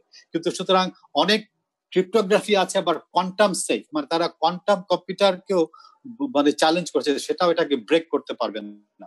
এখন আমি আর বেশি জানি না, আমার সময় 5:45 বাজে। Cryptographic hash function I have explained, যে কোনো কিছু ইনপুট হলে ভ্যারিয়েবল যে লেংথ হোক না কেন একটা ফিক্সড লেংথের একটা ডাইজেস্ট বলে সেটা হয়। আর যে বিটকয়েন এবং ইথেরিয়াম বলেন, এখানে SHA-256 সিকিউর হ্যাশিং অ্যালগরিদম নামে একটা ক্রিপ্টোগ্রাফিক হ্যাশ অ্যালগরিদম ইউজ হয়। এখানে 256 বিট লেংথ হয়। এখানে এটা হেক্সাডেসিমাল আকারে আছে বলে এটা ওই আপনার এখানে সেভাবে আছে। এটা সম্বন্ধে বেশি বলার দরকার নাই। আমরা এই ব্লকচেইনটাকে অনেকটা বিনি সুতার মালার মতো আমি চিন্তা করতে পারি। বিনি সুতার মালায় কিন্তু কোনো সুতা থাকে না, একটা আবেগ, একটা কাইন্ড অফ একটা প্রেম ভালোবাসা, সেটা দিয়েই আপনার সুতো মানে মালা হয়। এই ব্লকচেইনও কিন্তু আপনার এই যে ক্রিপ্টোগ্রাফিক হ্যাশ, এটাই হচ্ছে সেই আবেদনময়ী সেই ইমোশন, মানে যে জিনিসটা এই চেইনটাকে ইনট্যাক্ট রাখে। এবং এই আমি একটু এখানে দু একটা হয়তো টার্ম ইউজ করছি, এগুলো আমরা ননস ইউজ করছি। এখানে 4টা ব্লক দেখাচ্ছি, ওই চেইন হয়ে আছে। ননস কিন্তু নাম্বার ইউজড ওয়ান্স। আমি এটা একটা সিম্পল এক্সাম্পল দিই। আমি যদি আমার যেমন এই যে লিঙ্ক3 নেটওয়ার্কে আমি যদি টাকা দিতে চাই, তাহলে আমার ক্রেডিট কার্ড দিয়ে দিলে সে একটা আমাকে সেকেন্ড অথরাইজ একটা নাম্বার পাঠায়। সেই নাম্বারটা হয়তো কয়েক মিনিট থাকে, ওটাই নাম্বার ইউজড ওয়ান্স। তো নাম্বার ইউজড ওয়ান্স করে এখানে ওরা ওই একটা হ্যাশ একটা কি আনে, সেটা কেমন করে আনে সেটা হয়তো আর একদিন বলা যাবে। মার্কেল রুটও ওই যে ডাটাগুলি থাকে সেগুলিকে আবার হ্যাশ করে করে উপরে নেওয়া হয়। আমাদের যেমন ডসে বা আমাদের উইন্ডোজে রুট থাকে, সাব ডিরেক্টরি থাকে, এরকমও সেরকম এখানে ওই ট্রানজাকশন ডেটাগুলিওকেও বেস থেকে নিয়ে আস্তে আস্তে কম্পোজিট মানে করে ফেলে। আচ্ছা, তাহলে ব্লকচেইন আমি এখানে আর কিছু বলছি না। এই মার্কেল ট্রি, ক্রিপ্টোকারেন্সি, সাতোশি নাকামোটো, যার কোনো, এটা একটা সিউডোনিম, যার কোনো আসল পরিচয় নাই। ডোনাল্ড ট্রাম্প একবার নাকি বলেছিল সে নিজেই নাকি সাতোশি নাকামোটো। তবে সাতোশি নাকামোটো দেখেন সেপ্টেম্বর 15, 2008 একটা হোয়াইট পেপার লিখেছে, এই যে digital peer to peer electronic cash system, সেটা সে অক্টোবর 31, 2000। দেখেন কেমন একটা কাকতালীয় ব্যাপার।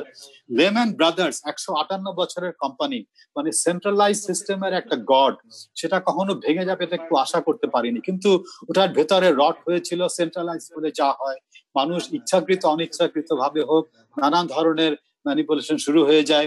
তারা টক্সিক অ্যাসেট দেখাচ্ছে, যে অ্যাসেট নাই সেটাও তারা দেখাচ্ছে, অ্যাকাউন্টের কারসাজি করে, ক্রিয়েটিভ অ্যাকাউন্টিং করে।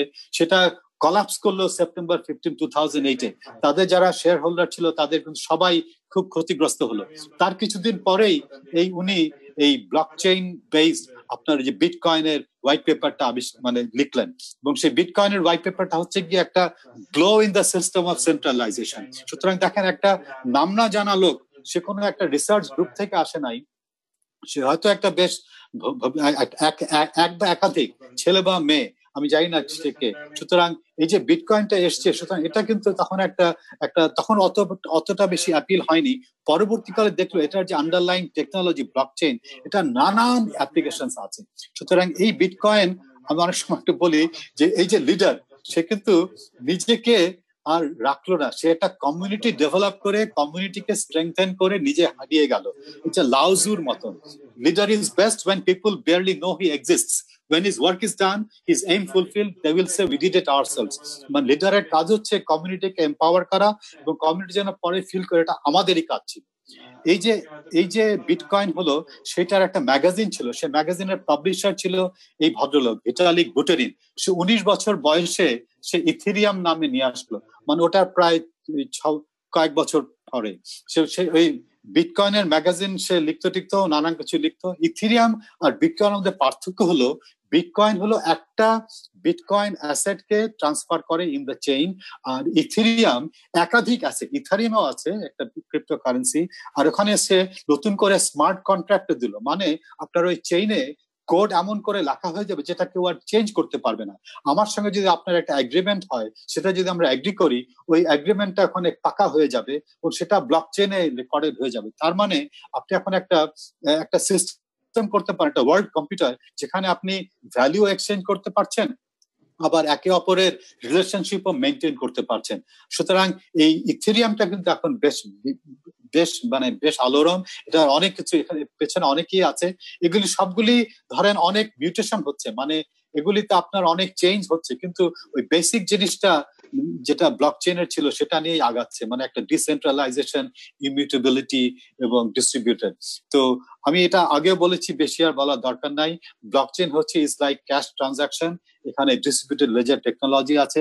একটা কথা বলি, আমরা এই নর্মাল ফাইন্যান্সিয়াল নেটওয়ার্ক বলি ফ্রিকশন। আমি যদি টাকা পাঠাতে চাই, কয়েকদিন সময় লাগে, সেটা একটা ফ্রিকশন। কাউকে কোনো কমিশন দিতে হয়, সেটা একটা ফ্রিকশন।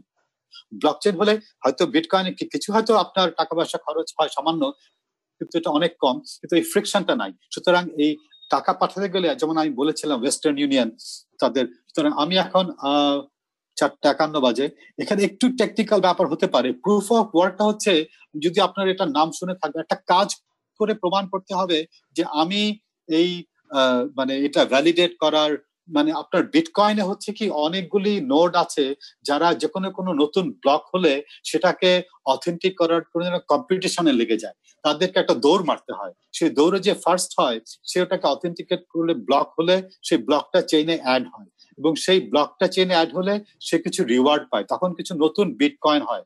মানে সেটাকে মাইনিং বলে। কেননা আমি যদি সোনা নতুন বের করতে চাই, তাহলে মাইন করে করে, মানে মাটি থেকে ডিগ করে বের করি, সেরকম বিটকয়েন তো আপনার নতুন করে আসার কোনো উপায় নাই। এইভাবে রিওয়ার্ড দিয়ে সে আপনার, মানে বিটকয়েন হচ্ছে একটা ফিজিক্যাল তো কোনো প্রেজেন্স নাই, এবং এটার একটা ম্যাক্সিমাম লিমিট আছে 21 মিলিয়ন বিটকয়েন্স হবে সারা পৃথিবীতে। এখন হয়তো 18-19 মিলিয়ন হয়ে গেছে। এটা 2021-41 সালে হয়তো এটা ওটাকে রিচ করবে বা হোয়াট এভার। তো এখন এটা অনেকটা সোনার মতন, এটা একটা লিমিটেড সাপ্লাই। তো প্রুফ অফ ওয়ার্ক হচ্ছে, যারা এই ব্লকচেইন আছে, যারা ভ্যালিডেট করে একটা ব্লক, তারা যখন ব্লকটাকে ভ্যালিডেট করতে পারে একটা দৌড় দিয়ে, সেটা কিছুটা টেকনিক্যাল ব্যাপার স্যাপার আছে। নন প্রুফ অফ ওয়ার্ক, এটাকে কনসেনসাস মেকানিজম বলে। হয়তো আমি এটাকে বেশি এক্সপ্লেইন না করলে এটা একটু অসুবিধাই হবে। তো প্রুফ অফ, মানে একটা কাজ করে আপনাকে প্রমাণ করতে হয়। আপনার এটা কিন্তু একটা মানে সিমিলারিটি আছে আমাদের ওই যে ডিনায়াল অফ সার্ভিস অ্যাটাকে। আগে এটাকে একটু এভাবে কিছু রিসার্চ হয়েছিল।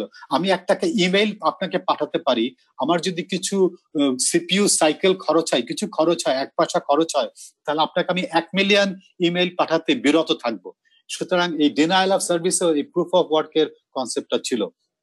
তো ননস, প্রুফ অফ ওয়ার্ক, এগুলি আপনারা যদি একটু পারেন জেনে নেবেন। পরবর্তীকালে যদি আমাদের আলোচনা হয় তাহলে আমরা আলোচনা করব। এখন আমি একটু আসি অ্যাকাউন্টিং এ এটার ইম্প্যাক্ট কি।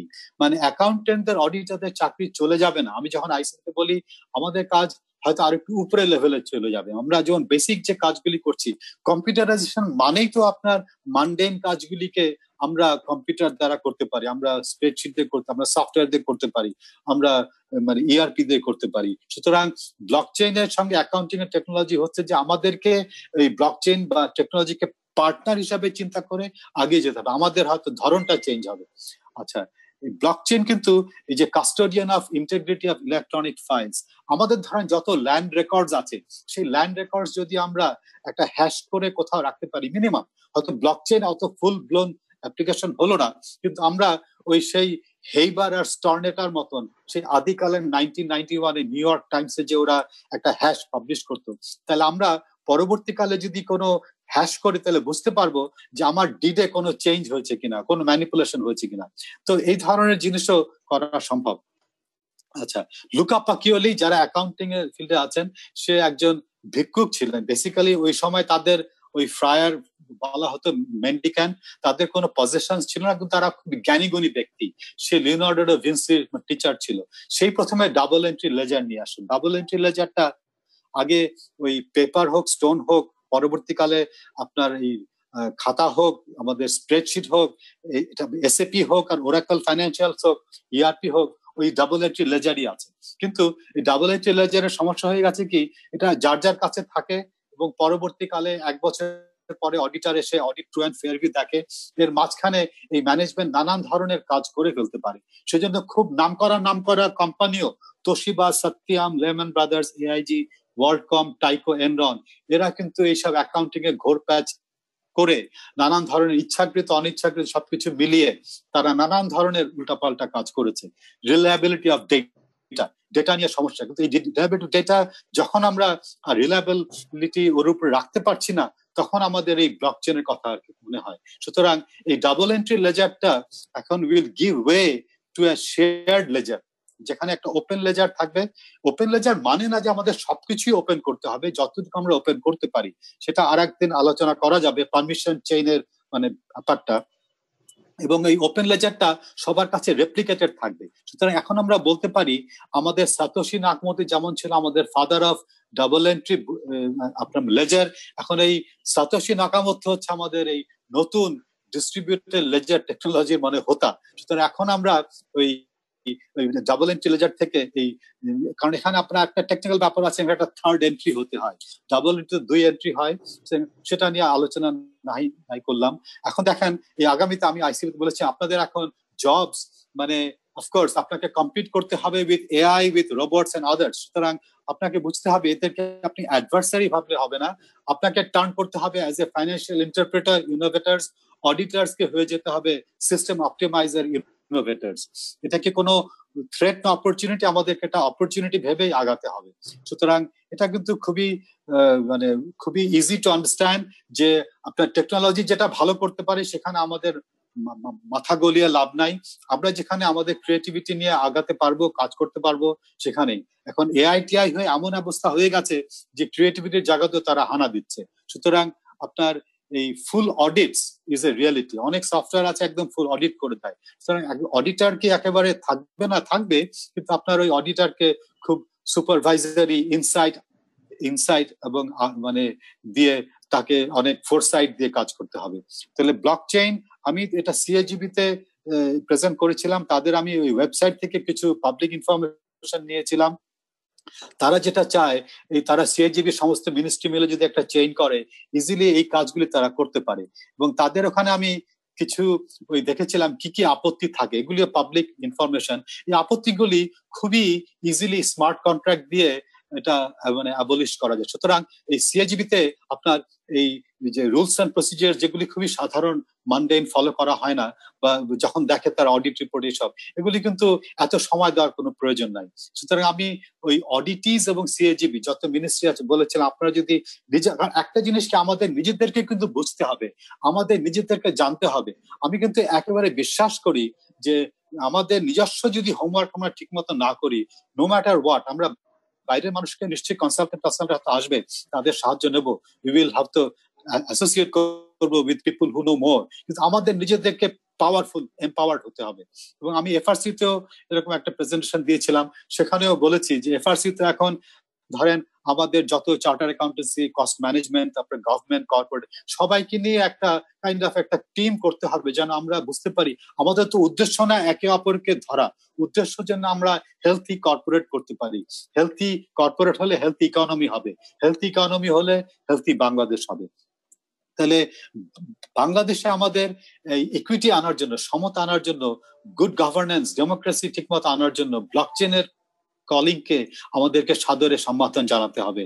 এখানে ব্লকচেইনে অনেক ডেটা, শুধু বাংলাদেশে না, অনেক ব্যাড ডেটা আছে। সেই ব্যাড ডেটাকে প্রোটেক্ট করার জন্য, ব্যাড ডেটা থেকে বের হওয়ার জন্য এখানে একটা ওই যে মানে ডিলবার্টের একটা কমিক, এটা একটু স্যাটারিক্যাল, মানে যেটা হয় কর্পোরেটে হয় কি, এখানে একটা পয়েন্টেড হেয়ারি বস আছে, সে বলছে আমি একটা কিছু লঞ্চ করবে, একটা ডাটাবেস আছে, সেই ডাটাবেস থেকে মার্কেটটাকে একটু সাইজ করতে, বুঝতে যে মার্কেটটা কত বড় টড়।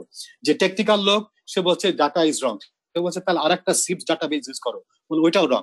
তখন সে এই যে বস, সে মানে তার তো একটা মানে এগো আছে, কি বলবে, বলতে তাহলে তুমি তো এটাকে অ্যাভারেজ করে ফেলো।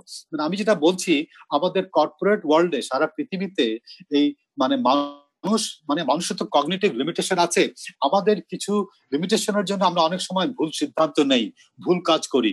সেখানে আমরা যদি টেকনোলজি এমন ভাবে ইউজ করতে পারি আমাদের এই লিমিটেশনটাকে কভার করার জন্য, তাহলে কিন্তু আমরা এগিয়ে যেতে পারবো। এবং ব্লকচেইন কিন্তু আপনার একটা টোকেন ইকোনমি আনবে। টোকেন মানে ধরেন আমি যদি গাড়ি চালিয়ে যাই এবং সেটা যদি সামহাউ টোকেনাইজ করা হয় যে আমি যদি বেশি গাড়ি চালাই তাহলে আমি তো পলিউশন তৈরি করছি, আমি কম চালালে কম তৈরি করছি, আমি ভালো কাজ করলে আমি যেমন ভালো কাজ করলে ভালো, আমার বিহেভিয়ারে কিন্তু আপনি কন্ট্রোল করতে পারেন। আমি যদি এখন ঘরে থাকি তাহলে আমার যদি আমাকে আপনি টোকেন মানে আমি যদি আমাকে একটা প্রুফ অফ মানে গুড সিটিজেন দেন তাহলে আমি গুড সিটিজেন, আমি কাউকে করছি না। সুতরাং প্রুফ অফ ইমিউনিটি, সুতরাং এই টোকেন সিস্টেমও কিন্তু ব্লকচেইন এনে দিচ্ছে। তাহলে ব্লকচেইন আমার অলমোস্ট শেষ, মানে এটা একটা বেসিক জিনিসে হিট করে যেটা অনেক আগে থেকে ছিল। আমাদের যখন কোনো লিখিত রেকর্ড ছিল না, ওই মানুষের কাছে মুখে মুখে সব ইনফরমেশন ছিল। আমাদের ইভেন মানে কোরআন শরীফ যখন আপনার নাজিল হয়, এটা যখন পরবর্তীকাল রেকর্ড হয়, হাজার হাজার মানুষের কাছে এটা মানে মুখস্থ ছিল। আমাদের লালনের গানও মুখস্থ ছিল। সেই মুখস্থ জিনিসগুলি সবাইকে একসঙ্গে সমন্বয় করে, ওটাই কিন্তু ব্লকচেইন আইডিয়া। কারো একত্র কোনো কর্তৃত্ব ছিল না ওর উপরে, সবাই জানতো। সবাই জানলে হয় কি, এটা একটা কমন ট্রুথকে বের করে নিয়ে আসা যায়। সুতরাং blockchain is the difference between vanity, আমি যেটা পয়েন্ট 5-এ বলছি, between vanity digitisation and sanity digitisation. মানে একটা ডিজিটাইজেশনে যেখানে আমি ইনহেরেন্টলি ডাটাকে সিকিউর করতে পারি, সেই সিস্টেমে আমি যেতে চাই। ইট ইজ এ হিউম্যানাইজিং টেকনোলজি, এটা মানুষের সহায়ক একটা টেকনোলজি। এটা একটা মানে বেসিক্সে হিট করে। সুতরাং যত আমাদের কন্ট্রাক্ট আছে, ট্রানজাকশনস আছে, রেকর্ডস আছে, আমাদের ধরেন অ্যাডমিনিস্ট্রেটিভ সিস্টেম তো চ্যালেঞ্জড হয়ে যায়, কারণ একটা মানুষের পক্ষে অনেক কিছু এরকম মেনটেন করা, ব্যুরোক্রেসি সম্ভব না। আমরা যদি টেকনোলজির সাহায্য নিতে পারি তাহলে আমরা অনেক এগিয়ে যেতে পারি, অনেক গুড গভর্নেন্স করতে পারি। তাহলে আমাদের বাংলাদেশে এসডিজি গোলস অ্যাচিভ করার জন্য হোক, আমাদের দেশটাকে আরো আগে নিয়ে যাওয়ার জন্য হোক, ডিজিটাল বাংলাদেশকে আগে নিয়ে যাওয়ার জন্য হোক, আমাদের ব্লকচেইনের মতো টেকনোলজি ইউজ করে। কারণ যে টেকনোলজি আমাদেরকে স্বস্তি দেয়, যে টেকনোলজি আমাদেরকে স্বাচ্ছন্দ্য দেয়, যে টেকনোলজি মানুষকে এম্পাওয়ার করে, একটা সাধারণ মানুষ, মোস্ট ভালনারেবল মানুষকে সাহায্য করবে। তাহলে একটা ফেয়ার বাংলাদেশের জন্য আমরা যেমন যত রকমের আমাদের মানে কাইন্ড অফ মানে ট্রান্সপারেন্সি দরকার, অ্যাকাউন্টেবিলিটি দরকার, করাপশন দূর করা দরকার, এগুলোর জন্য ব্লকচেইন ইজ এসেনশিয়াল। সুতরাং রোড অ্যাহেড হচ্ছে মানে blockchain actually can help heal the world, এটা সারা পৃথিবীকে হিল করতে পারে। এবং ব্লকচেইনটা কিন্তু আপনার একদম ওই মানে বিস্তৃত হয়ে যাবে। ব্লকচেইন আর আমরা আমাদেরকে মানে কনসিয়াসলি বুঝতে হবে না। এখন পৃথিবীতে অনেকেই ব্লকচেইনকে খুব এক্সাইটেড হয়ে যাচ্ছে, অনেকে স্কেপটিসিজম আছে, যেমন ইঁদুর, সে চিজ পছন্দ করে কিন্তু তবুও দেখে তার সন্দেহ। সুতরাং কিন্তু এই জিনিসটা হবেই, এবং এটা যে কোনো টেকনোলজিতে একটা হাইপ হয়, তারপর আবার নিচে ডাউনফল হয়, আবার উপরে ওঠে, কিন্তু এটার যে গুরু রহস্যটা, এটা যে কমিউনিটি বেসড একটা ট্রুথ, এটা কিন্তু সাংঘাতিক জিনিস। অনেক দেশই এখন এটাকে থাম আপ করছে, থাম ডাউন করছে, কিন্তু এটা নিয়ে সবাই এগিয়ে যাচ্ছে। আমি শুধু একটা কথা বলি, 1971 সালে যখন বাংলাদেশ স্বাধীন হয়, এজ 30-তে জন লেনন একটা গান লিখেছিল ইমাজিন। সে তো একটা ইয়াং মানুষ, তখন সে বলেছিল এমন একটা পৃথিবী চিন্তা করা যায় কিনা যেখানে কোনো কান্ট্রিজ থাকবে না, কোনো মারামারি থাকবে না, কোনো কিছু থাকবে না। সুতরাং এই ব্লকচেইন কিন্তু ওই ধরনের একটা পৃথিবী, ওয়ার্ল্ড ওয়াইড লেজার, সে কিন্তু তৈরি করতে পারে। হয়তো আমাদের ফিজিক্যাল বাউন্ডারি থাকবে, তো সেই বাউন্ডারি এখন তো আর এমন কোনো ইম্পর্টেন্স কিছু নাই। তো এই আমার বক্তব্য। আপনাদেরকে অনেক ধন্যবাদ, থ্যাংক ইউ ফর অনেক ধৈর্য সহকারে আমার এই বক্তব্য শোনার জন্য। অনেক ধন্যবাদ, থ্যাংক ইউ। ধন্যবাদ আতিক রাব্বানী ভাই। আপনার স্ক্রিন শেয়ারিংটা যদি অফ করতেন তাহলে আমরা সবাইকে দেখতে পেতাম। ধন্যবাদ। আমি এই পর্যায়ে অনুরোধ করব, কারো কোনো কোশ্চেন থাকলে তাহলে হ্যান্ড রেইজ করবে, আমরা ক্রমান্বয়ে তাদেরকে আমরা ফ্লোর আনমিউট করে ফ্লোর দেওয়ার চেষ্টা করব। আমি প্রথমেই দেখতে পাই আমি শফিক জামান, আমি আনমিউট করছি শফিক জামান থেকে। জি, আমি কাউকে দেখতে পাচ্ছি না, কিন্তু ঠিক আছে, আই ক্যান হিয়ার। ধন্যবাদ আতিক রব্বানী ভাইকে, একটা চমৎকার প্রেজেন্টেশন। সবচেয়ে বড় ব্যাপার হলো যে এত ভালো একটা জিনিস আসলে খুব শর্ট টাইম, এটা যদি প্রেজেন্টেশনের পার্টটা অন্তত 2.5 ঘন্টা করা যেত তাহলে হয়তো আরো একটু সুন্দর হতো। তা আমি আসলে কোশ্চেন না, আমি যে জিনিসটা বলতে চাচ্ছি, হয়তো যেহেতু আমাদের 5টায় প্রোগ্রাম শেষ হয়ে গেছে প্রায়, মাননীয় মন্ত্রী মহোদয় মোস্তফা জব্বার, ডাক ও টেলিযোগাযোগ মন্ত্রী, উনি যে ইন্সপিরেশন দিলেন এবং উনি যে আইবিপিসি কে যেভাবে প্রমোট করলেন, আমি মনে করি যে আমাদের এই কোভিড-19-এর যে এই লকডাউন অবস্থায় আমাদের এটা কিন্তু কার্স না, এটা একটা অপরচুনিটি তৈরি হয়েছে বিশেষ করে আইসিটি সেক্টরে। এবং সেই অপরচুনিটিটা আমরা যদি এটাকে ব্যবহার করতে পারি, যে অনলাইন ট্রেনিং এবং এখানে যে স্কোপ গুলো আছে।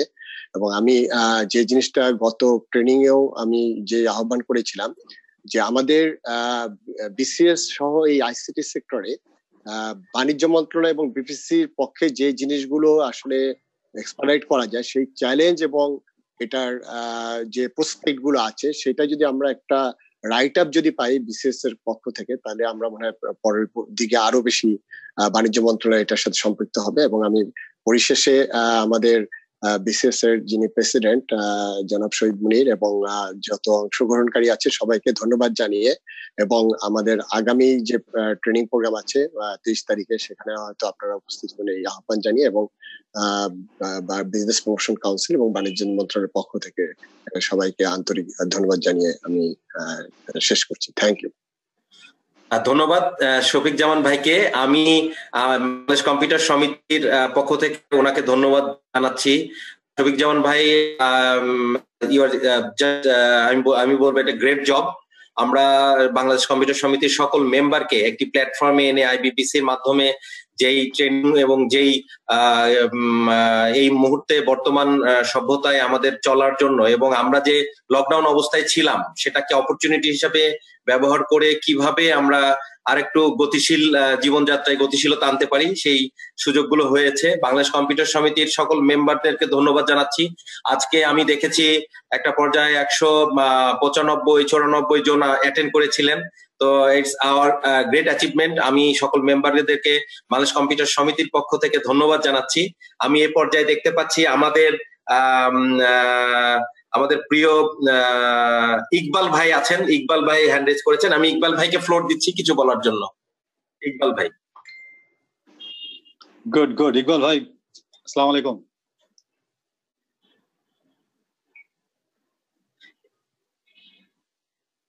ইকবাল ভাই, আপনার কাছে আবার আসবো। আমি দেখতে পাচ্ছি কাউসার ভাই আছেন। আমি কাউসার ভাইকে বলবো, আপনাকে আনমিউট করেছি। কাউসার ভাই, আপনি আপনার বক্তব্য এবং প্রশ্ন থাকলে করুন। হ্যাঁ, আসসালামু আলাইকুম সুজন ভাই। আসসালামু আলাইকুম।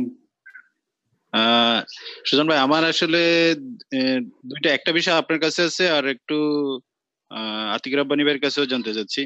একটা হচ্ছে আসলে ব্লক চেইন, আমরা যারা মানে ব্লক চেইনে ধরেন কোনো কিছু জানি না এরকম লোক, আমার কাছে তো বেশিরভাগ জিনিস খুবই ভালো প্রেজেন্টেশন, বেশিরভাগ জিনিস তো আমার মাথার উপর দিয়ে গেছে। তো এটা আসলে আরেকটু মানে বড় লেংদি যদি করা যেত, মানে যেটা বাণিজ্য মন্ত্রণালয়ের যিনি আইবিপিসির প্রতিনিধি যে উনিও বলছিলেন যে এটা যদি আসলে 2-2.5 ঘন্টার একটা লেকচার সেশন হইতো তাহলে ভালো হতো, যেটা আমরা আসলে ইন্ট্রোডাকশন থেকে বুঝতাম, যেহেতু ইয়েটা হচ্ছে ইন্ট্রোডাকশন অফ ব্লক চেইন। তো আমার হচ্ছে আতিক রাব্বানী ভাইয়ের কাছে প্রশ্ন হচ্ছে, উনি প্রেজেন্টেশনের একটা পর্যায়ে বলছিলেন যে ব্লক চেইনে আমরা অনেক দূর এগিয়ে গেছি, বাংলাদেশেও মানে কিছু আগাচ্ছে। আসলে কোন কোন জায়গায় আগাচ্ছে একটা অ্যাপ্লিকেশন যদি আমাকে মানে আমরা যদি বুঝতে পারি যে এরকম একটা অ্যাপ্লিকেশনে আমরা কাজ করছি, এরকম ব্লক চেইনের অ্যাপ্লিকেশন কোন একটা বললে হয়তো বোঝা যাবে আমরা ব্লক চেইনে কোন কোন জায়গায় আগাচ্ছি। আমাদের কি ব্লক চেইন পলিসি টলিসি এইসব বিষয়ে আমাদের কতটুকু আগানো আছে, এটা একটা বিষয়। আরেকটা হচ্ছে আমাদের এর আগে বিসিএস এর আরেকটা সেশন ছিল আইওটি 1-2 দিন আগে। তো ওই প্রেজেন্টেশনটা সবাইকে মেইল করে দেওয়ার কথা ছিল, আমরা কিন্তু প্রেজেন্টেশনটা পাই না। এটা হচ্ছে আমার সুজন ভাইয়ের কাছে বিষয় যে প্রেজেন্টেশনটা একটু পাঠানো যায় কিনা। Thank you. ওকে কাউসার ভাই, আমরা কন্টিনিউ পরপর 3টা সেশন আছে, এই জন্য একটু এইটা আমরা হয়তো ওটা দিতে পারি না, কিন্তু ওটার ভিডিও আমরা আপ করেছি। আপনি ভিডিও থেকে ওখানেও প্রেজেন্টেশনটা নিতে পারেন। আর আমাদের এই সার্কেল অফ সেশনটা শেষ হলে আমরা আপনাকে প্রেজেন্টেশনটাও পাঠিয়ে দিব। আমি এই পর্যায়ে মিস্টার অনুপমকে দেখতে পাচ্ছি, উনি হ্যান্ড রেজ করেছেন। ধন্যবাদ কাউসার ভাই। অনুপম কে আমি আনমিউট করেছি। মিস্টার অনুপম। হ্যাঁ সুজন ভাই, আমি অনুপম। জি আচ্ছা, সেটা হচ্ছে রাব্বানী ভাইয়ের কাছে আমার প্রশ্ন। এটা হচ্ছে ব্লকচেইনের ব্যাপারে যেটা আপনি বলছিলেন যে হ্যাঁ ডেফিনেটলি বেসিক্যালি ওর যে ডাটা স্ট্রাকচার এটা বেসিক্যালি মোর সিকিউর।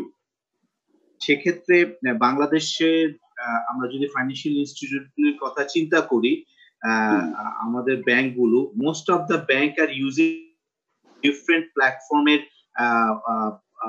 সফটওয়্যার, সেক্ষেত্রে এই অবস্থা থেকে ইজি যে ব্যাংকগুলোতে ব্লকচেইন ইমপ্লিমেন্ট করা কি সম্ভব কিনা।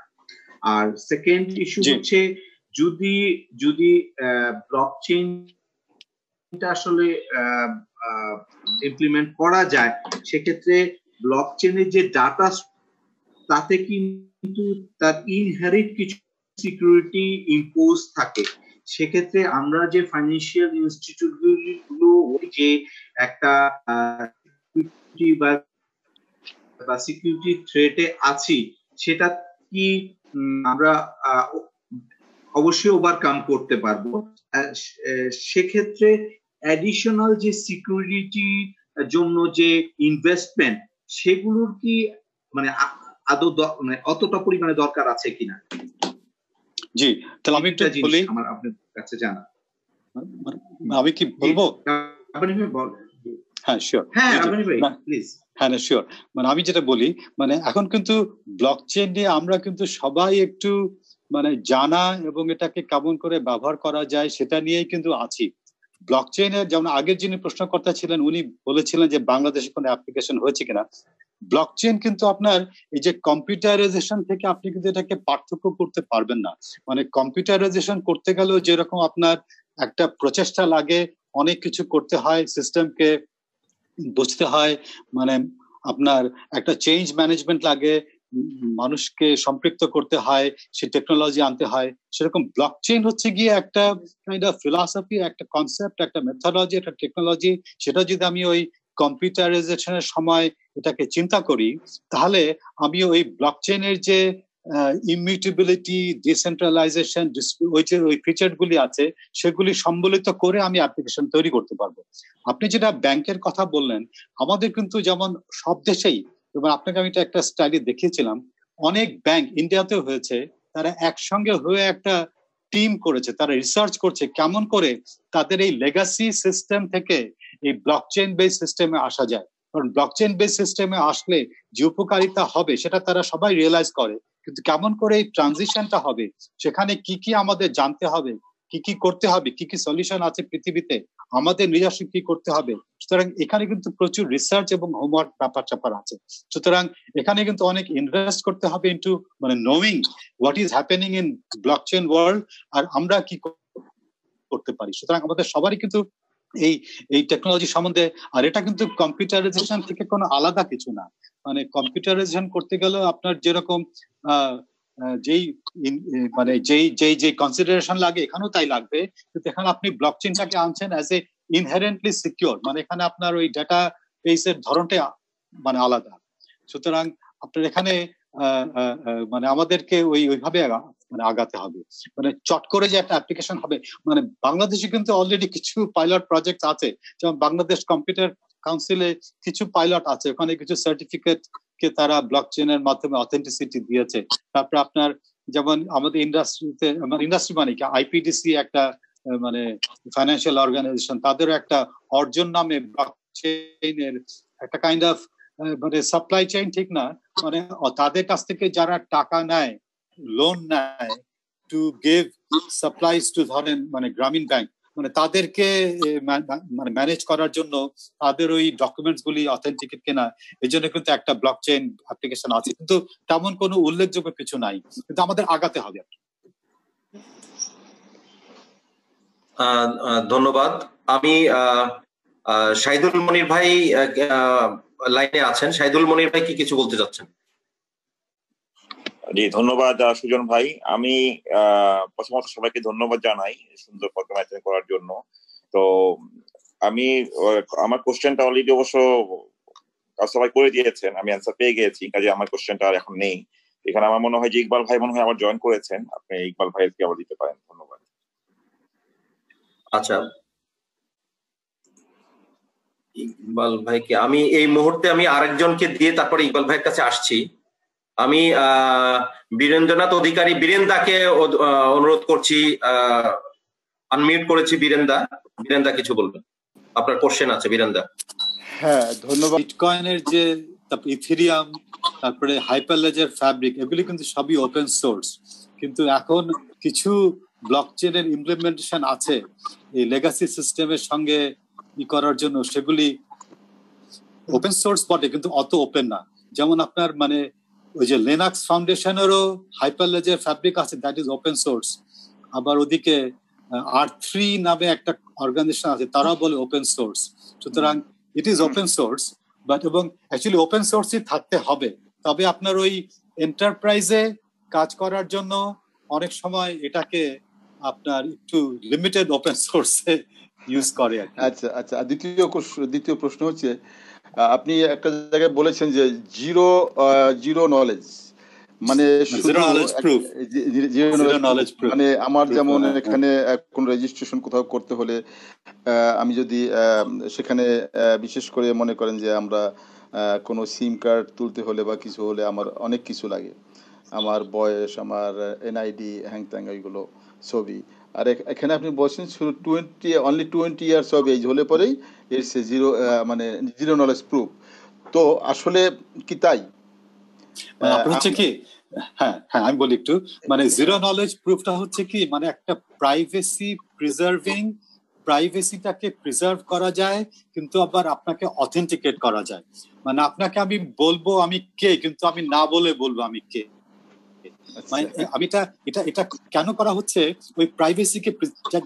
আপনি যেমন এখন দেখছেন এই যে COVID-19 জন্য সিঙ্গাপুর, তারপরে সাউথ কোরিয়া, অন্যান্য দেশেও তারা যে অ্যাপ্লিকেশন গুগল এবং অ্যাপল মিলে তৈরি করছে না, অ্যাপ তৈরি করছে বা হোয়াট এভার, এই যে আপনি ফোন দিয়ে ব্লুটুথ দিয়ে আপনি কার কাছে গিয়ে হেঁটে আসলেন, কোথায় কার সঙ্গে দেখা হলো, সেগুলো আপনি জানতে পারছেন। কিন্তু তারা করছে কি, আপনার নাম্বারটা দিচ্ছে না, নাম্বারটা মাস্ক করে একটা হয়তো আইডি দিচ্ছে, র্যান্ডম আইডি। তো জিরো নলেজ প্রুফ মানে আমার দরকার হলো জানার যে আমি কোনো করোনা ব্যক্তির সংস্পর্শে এসেছিলাম কিনা, সে যে কে, সে তার নাম কি, তার নাম্বার কি, আমার জানার প্রয়োজন হয়, এতটুকু জানলেই হবে। এটি হচ্ছে জিরো নলেজ প্রুফ। মানে আপনি ধরেন যদি একটা কোন জায়গায় 21 বছরের বেশি না হলে ঢুকতে পারবেন না, তাহলে আপনার ওখানে একেবারে নাম ধাম বার্থডে দেওয়ার তো প্রয়োজন নাই, সে শুধু জানতে পারলেই হলো যে আমার 21 বছর হয়ে গেছে। তাহলে আপনার ওই রাব্বানি ভাই, আপনি তো রবীন্দ্রসঙ্গীত খুব ভালো গান, তাহলে ব্যাপারটা কি এরকম দাঁড়ালো, অনেক কথা যাও যে বলে কোনো কথা না বলি, আচ্ছা আমার কাজও, হ্যাঁ বুঝতে পেরেছি, আপনার কাজও হলো আমার কাজও হলো, আমার প্রাইভেসি। হ্যাঁ, তো তৃতীয় প্রশ্ন হচ্ছে, আপনি একটা জায়গায় বলেছেন যে একটু আগে বলেছেন ইমিউনিটেবিলিটি, এইটা হচ্ছে মানে হ্যাঁ, update or delete is not possible. এখানে আমার প্রশ্ন, জিনিসটা আমি বুঝতে পারছি, কিন্তু আমার একটা কোশ্চেন যেটা, যে আমি নতুন করে একটা ব্লগ আবার আমি if I want to create a new blog, is it not মানে আই মিন টাইম কনজিউমিং, আমার এক্সট্রা টাইম নিচ্ছি কিনা? আমি যদি পুরাতন রেকর্ডটা আমি আপডেট করতে পারতাম, তাহলে আমার যে সময় লাগতো তার চেয়ে আমি নতুন ব্লগ ক্রিয়েট করতে গিয়ে আমার বেশি সময় লাগবে কিনা? না না, ট্রু, আপনি একদম ঠিক কথা বলেছেন। মানে সবকিছু কিন্তু একটা দামে আসে, মানে কোন একটা দাম দিতে হয়। যেমন আপনার এই যে আপনি ঠিকই কথাই বলেছেন, আমি যদি এখন আপডেটটাকে একেবারে নির্মূল করতে চাই, তাহলে তো ন্যাচারালি আমাকে আগে হয়তো এই কথা ছিল, ওটাকে একটা ব্লকে আছে, পরবর্তীকালে হয়তো একটা চেঞ্জ কিছু হলো, সেটা নতুন ব্লকে আসলো। সুতরাং ওটাই এখন নিউ নর্মাল, নতুন আইডিয়াল বা নতুন মানে রেফারেন্স পয়েন্ট। সুতরাং এটা কিন্তু ট্রু, এটা কিছু ওভারহেড আছে। কিন্তু আমি যে একটা কথা বললাম যে আমাদের কম্পিউটিং পাওয়ার এবং ওই ডিজিটাইজ ডেটা কে প্রসেস করার জন্য, ম্যানিপুলেট করার জন্য এত কাইন্ড অফ প্রযুক্তি এসছে যে এগুলি হয়তো এখন আর সেগুলি কোনো ব্যাপার না। সুতরাং ওই ক্ষেত্রে আপনি যেটা বলেছেন, ইউ আর অ্যাবসলিউটলি রাইট, এটা একটা এক্সট্রা ওভারহেড আনবে, কিন্তু ওই ওভারহেডটা হয়তো আমরা মানে সহ্য করতে পারবো এই প্রাইভেসি প্রিজার্ভিং এর জন্য এবং আপনার এই ইমিউটেবিলিটির জন্য, মানে যেটা চেঞ্জ করতে পারবেন না। Yes, my last but not the least, সেটা হচ্ছে যে আপনি বলেছেন ডিস্ট্রিবিউটেড অ্যান্ড ডিসেন্ট্রালাইজড। সেখানে আসলে ব্যাপারটা যখন ডিস্ট্রিবিউটেড এবং ডিসেন্ট্রালাইজের কথা এসে যায় তখন কিন্তু it comes to the question of security. But আমরা জানি blockchain is mostly secured. আবার একদিকে এই কথাটা যেমন আমরা জানি inherently blockchain is mostly secured, কিন্তু সেখানে আবার বলা হচ্ছে ডিস্ট্রিবিউটেড অ্যান্ড ডিসেন্ট্রালাইজড। তো how does it match in fact? জি জি জি, আমি একটু বলি, মানে এগুলিও কিন্তু আপনার মানে কনস্ট্রেইন্ট যেগুলি অনেকটা ওই সিসর মতন। আপনি যদি পুরো ডিসেন্ট্রালাইজড হন তাহলে কিন্তু security is also very high, কারণ আপনি পুরো যদি ডিসেন্ট্রালাইজড হন, যেমন বিটকয়েন আছে বা ইথেরিয়ামের যে চেইন আছে, সেখানে আপনি কমিউনিটি ইজ সো বিগ, এখানে কোন রকমের মানে সিকিউরিটি মানে কোনো কিছু ভুল কেউ করতে পারে না, সবার চোখের সামনে মানে টর্চ লাইট সবার উপরে আছে। কিন্তু যখনই একটু ডিসেন্ট্রালাইজেশনটা একটু লিমিটেড আকারে হয়, যেটা আমি বললাম ওই যে পারমিশন চেইন, মানে এখন আপনি আপনার প্রতিষ্ঠান বা অন্যান্য প্রতিষ্ঠান মিলে একটা যদি ক্লোজড ক্লাব করেন এবং তারা একটা গিয়ে চেইন করেন যেখানে শুধু অথরাইজড লোকই ঢুকতে পারবে, তাহলে ওখানে কিন্তু আপনার সিকিউরিটিটা একটু কম, এই জন্যে যে আপনারা সবাই মিলে এখানে আছেন যারা হয়তো 20 জন বা সবাই মিলে তো 1 লক্ষ লোক না। সুতরাং এই ডিসেন্ট্রালাইজেশন এবং সিকিউরিটি, আপনি যদি বেশি সিকিউরিটি চান তাহলে আপনাকে বেশি ডিসেন্ট্রালাইজড হতে হয়, আবার আপনি বেশি ডিসেন্ট্রালাইজড হতে গেলে খুব পাবলিক হয়ে যেতে হয়, ওপেন হতে হয়। এইগুলি আপনার একটা ডাইলেমার মতো একটা ট্রাইলেমা বলে। মানে ট্রাইলেমা মানে একদিকে হচ্ছে ডিসেন্ট্রালাইজেশন, একদিকে হচ্ছে স্পিড, আর একদিকে হচ্ছে গিয়ে সিকিউরিটি। আপনি এই 3টা ট্রাইলেমার মধ্যে আছেন। বেশি যদি স্পিড চান তাহলে কিন্তু আপনি আবার বেশি সিকিউরিটি পাবেন না। আবার সুতরাং এগুলি কিন্তু আপনার যদিও কোনো একেবারে বেদ বাক্য না, এগুলিও আপনার রিসার্চ হচ্ছে, এমুক হচ্ছে, মানুষ তো উদ্ভাবন হচ্ছে সেগুলি করে এগুলিকে মানে এগুলিকে মিট করার জন্য আগিয়ে যাচ্ছে। আমাদের প্রজেক্ট ম্যানেজমেন্টে কিন্তু এরকম একটা ট্রাইলেমা আছে। আমরা যদি সময় মতো কাজ করতে চাই, কোয়ালিটি চাই, কস্ট চাই, একটা না এক জায়গায় আমাদের স্যাক্রিফাইস করতে হয়। সময় মতো হতে গেলে হয়তো দেখা গেল কস্ট ইনক্রিজ করে গেল, সেরকম এরকম একটা ট্রাইলেমা এখানেও আছে। মানে সবকিছুই আসে with a pinch of salt. হ্যাঁ, আমার আর কোনো প্রশ্ন নেই, বাট আমার একটা নিজস্ব মানে মানে কি বলবো, একটা আইডিয়া বলি আর একটা ধারণা বলি। যেহেতু আমি এক সময় আমি I was in ICDDRB as database programmer, এবং ICDDRB মানে প্রথমে যে আপনি কিন্তু উল্লেখ করেছেন যে mainframe, mini mainframe, সেটা আমরা ইউজ করেছি। তো সেখানে basically they have a very big database, এটাকে বলা হয় লঙ্গিচুডিনাল ডাটাবেস। প্রথম যেদিন আমরা শিখি লঙ্গিচুডিনাল ডাটাবেস, মানে এই ব্লক চেইন যখনই আমি প্রথম শুনি তখন ওই লঙ্গিচুডিনাল ডাটাবেসটার কথা মনে পড়েছে, because very very much similar. এটা ইকবাল ওখানে লাইনে আছেন, উনিও জানেন এই ব্যাপারে। উনিও আমরা দুজনেই আইসিডিতে একসাথে ছিলাম, উনি আমার সিনিয়র। তো যাই হোক, সে ব্যাপারটা হচ্ছে যে আপনি যখন জন্মগ্রহণ করলেন, ইউনো যে আইসিডিডিআরবির সবচেয়ে বড় রিসার্চ ফিল্ড যেটা সেটা হচ্ছে মতলব, চাঁদপুরের মতলব। আগে কুমিল্লার মতলব এবং দাউদকান্দি নিয়ে ছিল, এখন শুধু মতলব নিয়ে আছে। সে রিসার্চটা সেখানে হয়। তো ওখানে তো কলেরা ভ্যাকসিন, কলেরা আপনার ও মানে ওরাল ডিহাইড্রেশন সবকিছু এটা ওখান থেকে হয়েছে, যেগুলো ওআরএস।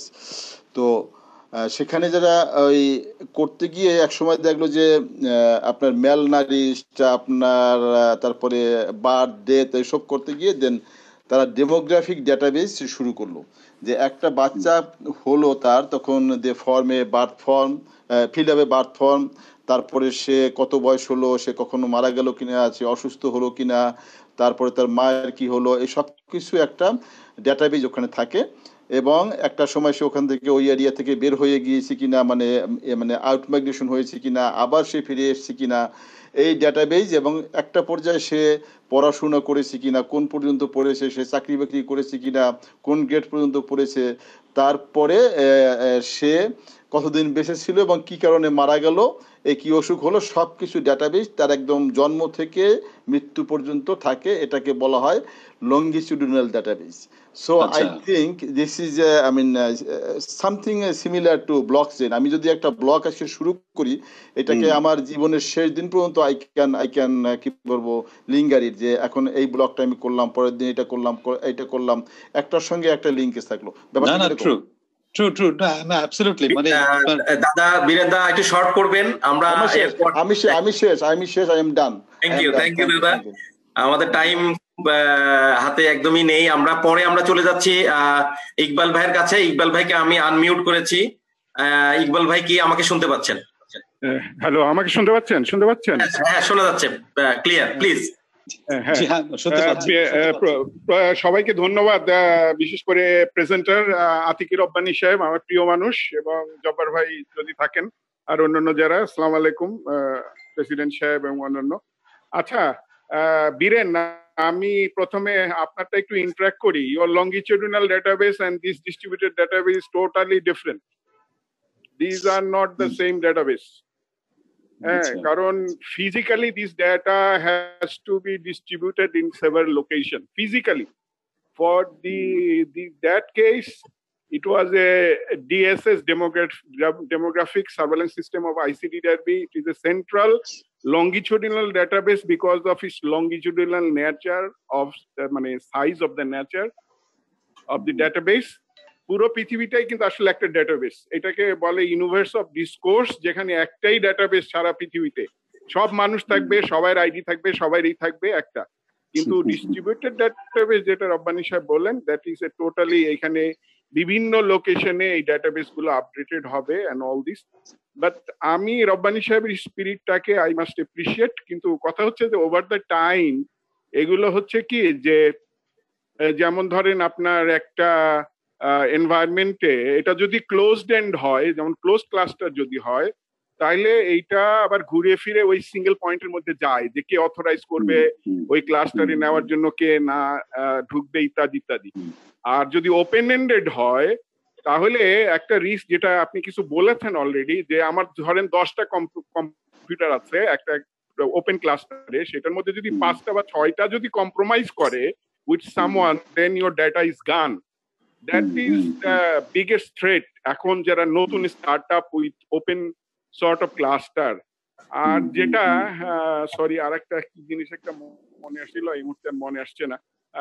তো এইটা আসলে একটা বড়, সেখানে একটা বড় চ্যালেঞ্জ। এবং আমার যতদূর মনে পড়ে, আমি 1990 প্রথম শুনেছিলাম এই ডিস্ট্রিবিউটেড, এবং 2008 এটার অ্যাপ্লিকেশন দেখছিলাম আমরা ওই ইয়েতে, ওই সাতোশি নাকামোতোর সেই ক্রিপ্টোকারেন্সি, এবং সেইটা দিয়ে এটা পপুলার হয়েছে। কিন্তু এখন আমাদের বাংলাদেশের যে অবস্থা, তাতে তো আমরা এখন নানান রকমের, যেমন টেরোরিস্ট ফান্ডিং থেকে শুরু করে মানি লন্ডারিং, এরকম নানান কাজে এটা ব্যবহার হচ্ছে। এখন আমি জানি না এইটা ধরেন বাংলাদেশে এইটা কোথায় গিয়ে, এটা আসলে সিরিয়াস পলিসি ইস্যুতে আমাদের নেওয়া উচিত, যে ওয়্যার উই শুড স্ট্যান্ড। কারণ মেনি কান্ট্রিজ, আপনি যদি ওয়ার্ল্ডের ক্রিপ্টোকারেন্সি র্যাঙ্কিং এ দেখেন, তাহলে বাংলাদেশ কিন্তু hostile, it is red mark.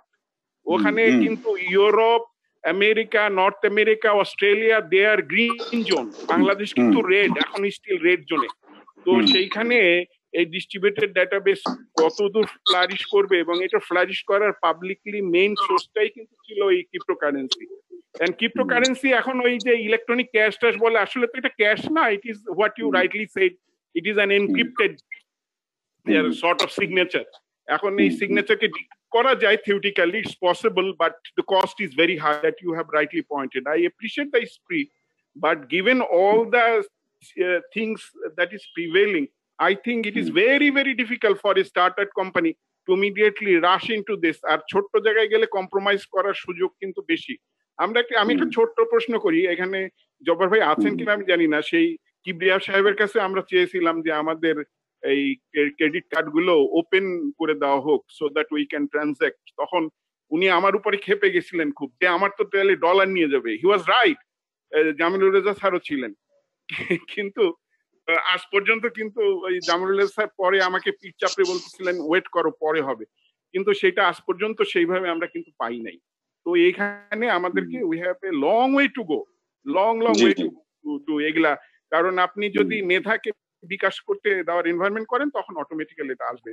Sorry, আসলে অলরেডি লেট, আমার আর অনেক বলার ছিল, so I must cut it down here. Thank you. মানে আই ফুলি এগ্রি, এবং এই জন্য আমাদেরকে ওই ডেভিলস অ্যাডভোকেট হয়ে দুই দিকেই দেখতে হবে। কিন্তু আপনার ওই technology comes with pros and cons, তা তো অবশ্যই। এবং এটার নানান ধরনের চ্যালেঞ্জ থাকে, এবং I fully subscribe to view এটাকে অনেক রিসার্চ এবং না জেনে এখানে আগানো ঠিক হবে না। শিওর।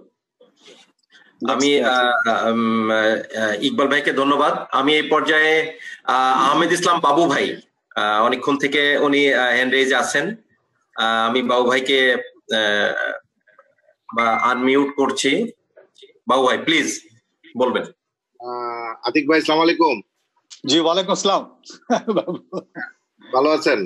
জি ইনশাআল্লাহ, ইনশাআল্লাহ আল্লাহ রাখছে ভালো। নতুন গান রিলিজ হচ্ছে খুব স্লোলি, এটা আমরা মিস অনেক ধন্যবাদ। আপনারা যে মানে শোনেন, এটা আমার এক্সিলেন্ট প্রেজেন্টেশন হয়েছে খুব। যদি যেহেতু ফাস্টার গিয়েছেন, অনেকে হয়তো অনেক স্লাইড আপনার মানে আপনার মূল থিমটা বুঝতে পারেনি। তো আমি বিসিএস কে অনুরোধ করব, আমি জানি না এই সিস্টেমটা আছে কিনা, যে এই সেমিনার গুলো সুন্দর সুন্দর সেমিনার বক্তব্য দিচ্ছে, এগুলো আর্কাইভিং হচ্ছে কিনা এবং পরবর্তীতে এই আর্কাইভটা দেখার সুযোগ আছে কিনা। হ্যাঁ হ্যাঁ, রেকর্ড হচ্ছে, আর আমাদের বিসিএস পেজেও লাইভ চলছে, ওটাও পরেও আপনি দেখতে পাবেন। হ্যাঁ, ওটা যদি সুযোগ থাকে তাহলে অনেকেই, মানে যেহেতু টাইম কনস্ট্যান্ট থাকে অনেকে জয়েন করতে পারে না, পরবর্তীতে দেখে নিতে পারলে। এবং যারা রেজিস্ট্রেশন করেছেন, বাবু ভাই আমি আরেকটু বলি, যারা রেজিস্ট্রেশন করেছেন সবাইকেই আমরা আতিক রাব্বানী ভাইয়ের প্রেজেন্টেশনটা ইমেইলে পাঠিয়ে দিয়েছি অলরেডি। আপনারা এখানে যারা আছেন, যারা অনলাইন, আমার মনে হয় আপনাদের ওই সাইটে যদি একটা আর্কাইভিং করা থাকে, that will B a great idea, যে ওখানে আর্কাইভিং থাকলে। আমরা রেকর্ড করছি, আমাদের এই সেশনটা সেশনটা শেষ হলে আমরা এগুলো আর্কাইভিং করে ফেলবো। Thank you. বাবু ভাই কন্টিনিউ করেন, আর কিছু বলার থাকলে। বাবু ভাই কি আর কিছু বলবেন?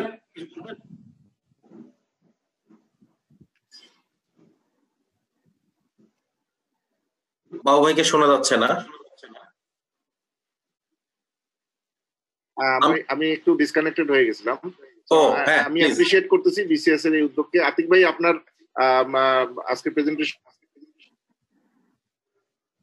জি, মানে একবার শুনছি আবার শুনছি না। বাবু ভাইয়ের লাইন ডিসকানেক্ট হয়ে যাচ্ছে।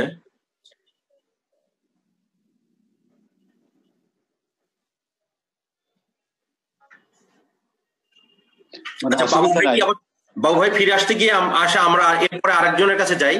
আমি দেখতে পাচ্ছি ইমদাদুল হক, ডিজি বাংলা। ইমদাদুল হক ভাই, আপনাকে আনমিউট করেছি। হ্যাঁ, আপনি বলবেন।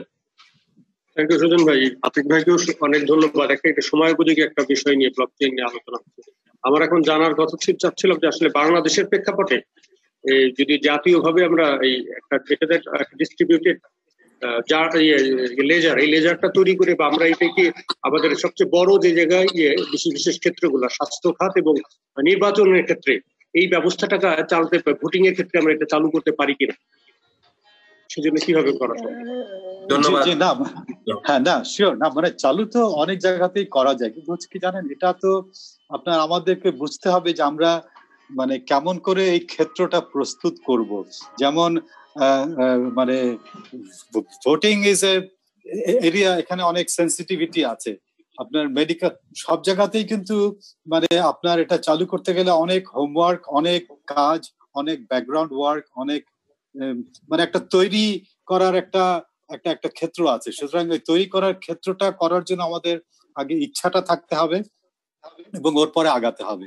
সুতরাং challenge is a big challenge, কিন্তু আপনার এটাকে মানে এটাকে এমব্রেস না করলে কিন্তু আবার আগানোর সময়, যেটা আমি বললাম, এসডিজি গোলস কিন্তু আমরা 2030 মধ্যে মানে চাই। এসডিজি গোলস বলে লিভ নো ওয়ান বিহাইন্ড, কাউকে আপনি পেছনে ফেলে যাবেন না। তাহলে এরকম একটা পরিবেশ সৃষ্টি করতে হলে তো আপনাকে যেরকম গভর্নেন্স লাগে, এটার জন্য এরকম গুড, ভালো একটা অ্যাকাউন্টেবল ইনফরমেশন সিস্টেম, অ্যাকাউন্টেবল মানে লিগাল সিস্টেম লাগবে। সুতরাং এটা বেশ বড় একটা মানে চ্যালেঞ্জ, কিন্তু চ্যালেঞ্জ হলেই মানে এটার প্রতি আমরা আগাতে পারি। মানে অবশ্যই করা সম্ভব, কিন্তু বেশ মানে উইল পাওয়ার এবং চ্যালেঞ্জ নিয়ে আগাতে হবে। ধন্যবাদ। আমি কুমার বিশ্বজিৎ দাকে দেখতে পাচ্ছি বিটিভি থেকে, উনি কিছু বলতে চাচ্ছেন। হ্যাঁ সুজন ভাই ধন্যবাদ। আমি বিশ্বজিৎ, বিটিভিতে কাজ করি, ভালো কথা। এখন প্রশ্ন হচ্ছে যে রব্বানী ভাইয়ের কাছে, সেটা হলো বাংলাদেশের প্রেক্ষাপটে আসলে এই ব্লকচেইন আসলে ইমপ্লিমেন্ট করার ক্ষেত্রে কোনো বাধা আছে কিনা, বা এই মুহূর্তে বাংলাদেশের কতটুকু সক্ষমতা আছে বলে মনে করেন উনি? আচ্ছা, হ্যাঁ, না মানে আমাদের সক্ষমতা তো আনতেই হবে, বিকজ আপনি যদি ডিজিটাইজেশনে ইনহেরেন্টলি মানে স্বভাবজাত ভাবে ডাটার সিকিউরিটি চান, তাহলে সেই জন্য কিন্তু ব্লকচেইনের অবদান।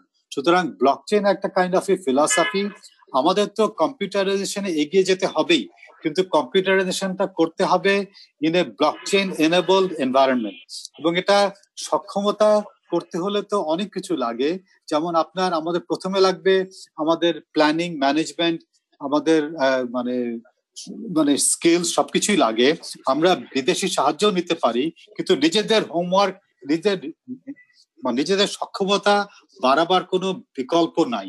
মানে সক্ষমতা না বাড়ালে আমরা এটা ভুল কাজ করব। সুতরাং মানে যদিও একটু চ্যালেঞ্জিং, আপনার কথা আমি বিশ্বাস করি, আপনি এটা বুঝতে পারছেন যে একটা বিরাট চ্যালেঞ্জ, কিন্তু এটা আমাদের করা সম্ভব এবং এটা করা আমাদের একেবারেই মানে উচিত। এবং গভর্নমেন্ট এবং যদি প্রাইভেট সেক্টর এটা নিয়ে একটু আগিয়ে যায়, এবং তাহলে কিন্তু এটা হবে। এবং এখানে কিন্তু অনেক চ্যালেঞ্জ আছে, সেই চ্যালেঞ্জগুলিকে মানে মিট করতে হবে। আর এমনিতে প্রযুক্তির ক্ষেত্রে তো অনেক ধরনের হ্যালো ধন্যবাদ বিশ্বজিৎ দা। এবার আমি ফ্লোর দিতে চাচ্ছি হাবিবুর রহমান জুনায়েদ। জুনায়েদ ভাই, আপনাকে আনমিউট করেছি, আপনার প্রশ্ন। আসসালামু আলাইকুম ভাই, আপনারা সবাইকে ধন্যবাদ এরকম একটা সেমিনার করার জন্য। আমি বলছেন যে ট্রেনিং সেশন গুলা আমাদেরকে পাঠিয়ে দিচ্ছেন, ইমেইলে কি পাঠিয়ে দিচ্ছেন? হ্যাঁ, ট্রেনিং ম্যাটেরিয়াল অলরেডি আপনি যদি রেজিস্টার করে থাকেন আপনার ইমেইলে আমরা আগেই পাঠিয়ে দিয়েছি। আর স্যার আমরা কি বিসিএস এর ওয়েবসাইট পেজে পাবো? হ্যাঁ, বিসিএস এর ফেসবুক পেজেও লাইভ চলছে, আপনি সেখান থেকে আবার দেখতে পাবেন। ওকে, থ্যাংক ইউ ভাইয়া, thank you. Okay, you are most welcome. আমি এবার মোহাম্মদ নাজিম উদ্দিন আমি দেখতে পাচ্ছি, উনি ওনার কোনো কোশ্চেন আছে কিনা আনমিউট করেছি। মিস্টার নাজিম উদ্দিন। জি স্যার। আসসালামু আলাইকুম। Assalamu alaikum all of the participants and honorable trainer and honorable minister. জনাব আতিক রাব্বানী স্যারের কাছে আমার একটা কোশ্চেন ছিল। আসলে উনি যে মাফের লোক স্যার, আপনার কাছে কথা বলতে আমার মানে কাঁপতেছে। স্যার, আপনার নলেজেবল শেয়ারিংটা দেখলাম, তাতে বুঝলাম যে ব্লকচেইন আপকামিং মেইন স্ট্রিম টেকনোলজির মধ্যে একটা, যেটা অনেক বিশাল আকার। এখানকার টেকনোলজিক্যাল ফাংশন গুলো অনেক ডেপথ এবং অনেক বিশাল। As a sales and marketing guy হিসেবে আমার জানতে হবে কারা এই টেকনোলজি আমাদেরকে প্রোভাইড করবে বাংলাদেশে, এবং এই অ্যাপ্লিকেশনটি কারা আসলে এটা ডেভেলপ করবে। এই ধরনের অ্যাপ্লিকেশন ব্যাপারে আমরা আমাদের ক্লায়েন্টদের সাথে শেয়ার করব নিশ্চয়ই। এই জন্য আমাদেরকে আসলে জানা লাগবে বাংলাদেশে কি আসলে এই টেকনোলজির জন্য কোনো স্কিল ডেভেলপমেন্ট করা হচ্ছে কিনা। আপনি যেহেতু অনেক এটা নিয়ে অনেক নলেজ গ্যাদার করেছেন অলরেডি, আমাদেরকে শেয়ার করেছেন, ভবিষ্যতে আপনার কাছ থেকে আমরা অনেক কিছু জানবো। আমাদের আসলে এই ক্ষেত্রে আমাদের টেকনিক্যাল স্কিল ডেভেলপমেন্টের কি কোনো ধরনের ইনিশিয়েটিভ নেওয়া হয়েছে কিনা। আসসালামু আলাইকুম। ধন্যবাদ নাজিম। হ্যাঁ জি, মানে আপনার অত ফর্মালি হয়নি, কিন্তু আমাদের আইসিটি মিনিস্ট্রি থেকে তো মানে কিছু অ্যাটেম্প্ট হচ্ছেই। এবং আপনি এটা ঠিকই বলেছেন যে এখানে নানান ধরনের টেকনিক্যাল স্কিলস, এখন তো ব্লকচেইন ডেভেলপারদের একটা বিশাল শর্টেজ মানে হবে। সুতরাং ব্লকচেইন এবং ব্লকচেইনের যে সলিউশন আছে, আমাদেরকে আগে সেটা নিয়েও রিসার্চ করতে হবে যে কোথায় কোথায় কি হচ্ছে, কারণ সবকিছু যে নিজেদের ইনভেন্ট করতে হবে তা না। এবং আপনি as a sales and marketing person, আপনার যদি এই সম্বন্ধে কিছু মানে অ্যাওয়ারনেস থাকে, কারণ ব্লকচেইনের ইমিডিয়েটলি হয়তো আপনার সেলস অ্যান্ড মার্কেটিং এর ব্লকচেইন স্টেপস আপনি হয়তো কতটা এটা পসিবল একটা জিনিস হবে তা না, কিন্তু ব্লকচেইন আপনি অ্যাওয়্যার থাকেন, কারণ ব্লকচেইন এখন একটা রেভুলেশন নিয়ে আসবে। এবং ব্লকচেইন বেসড অ্যাপ আপনার এই যে মানে আগামীতে যে স্প্রেড হচ্ছে সারা পৃথিবীতে, এ সম্বন্ধে জ্ঞান থাকলে আমাদেরও তখন বুঝতে সুবিধা হবে এবং আমাদেরকেও এই প্রক্রিয়ায় মানে পার্টিসিপেট করতে সুবিধা হবে আর কি। সুতরাং এটা কিন্তু সবার জন্য একটা নতুন জিনিস এবং আমাদেরকে এটা নিয়ে আগাতে হচ্ছে উইথ অনেক মানে চ্যালেঞ্জেস, এখানে shortage of skills, knowledge, shortage of understanding সবকিছুই আছে। আমি দেখতে পাচ্ছি এরপরে হ্যান্ড রেইজে আছেন মিস্টার মোতাহার হোসেন ভাই, ফরহান কম্পিউটার ফরহান নাকি পুরোটা আসেন নাই। মোতাহার হোসেন ভাই কি আছেন? মোতাহার হোসেন ভাইকে মনে দেখতে পাচ্ছি না। ইমদাদুল হক ভাই কি আবার কিছু বলতে চাচ্ছিলেন? ইমদাদুল হক ভাই,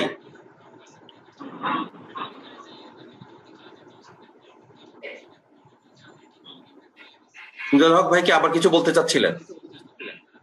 না, আমি আমার মনে হচ্ছে আর কোনো কোশ্চেন এখানে আমরা পাচ্ছি না। আমি এ পর্যায়ে শাহিদ মনির ভাইকে আবার একটু লাইনে আসার জন্য অনুরোধ করছি। শাহিদ মনির ভাই।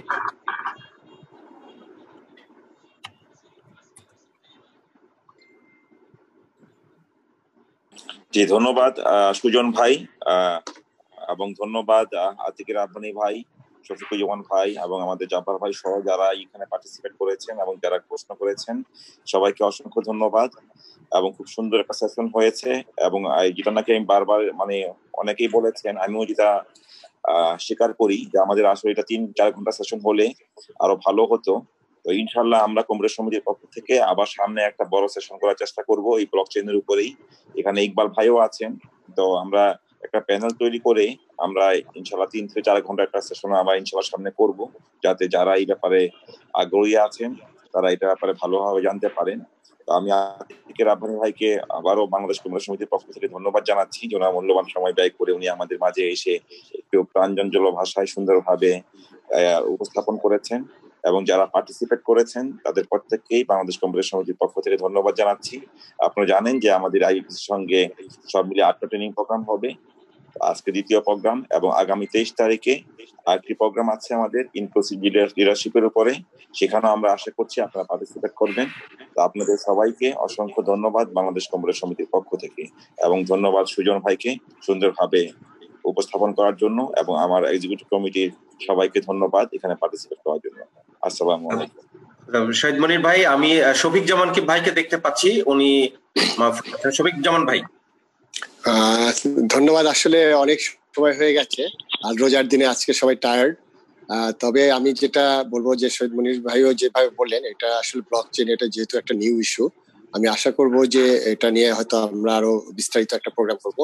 আর আমার মনে হয় কি যে একটা যদি কনক্রিট প্রপোজাল যদি আতিক ভাই দেন, যে আমরা হয়তো কিছু প্রজেক্ট ফান্ডিং আনতে পারবো, কারণ আমাদের আসলে বিপিসি বা আমাদের মিনিস্ট্রি অফ কমার্স প্ল্যানিং কমিশনের স্কোপ আছে, এবং আপনারা জানেন আমাদের একটা EC4 যে একটা প্রজেক্ট আছে বাণিজ্য মন্ত্রণালয়ের, সেই প্রজেক্ট থেকে কিছু ফান্ডিংও আনা যাবে। তা আপনারা যদি ব্লক চেইন নিয়ে যদি সত্যিকার অর্থে কিছু একটা কনস্ট্রাকটিভ কিছু করতে চান, তাহলে আমি মনে হয় যে এটা একটা কনক্রিট একটা প্রজেক্ট আকারে মনে হয় একটা নেওয়া যেতে পারে আর কি।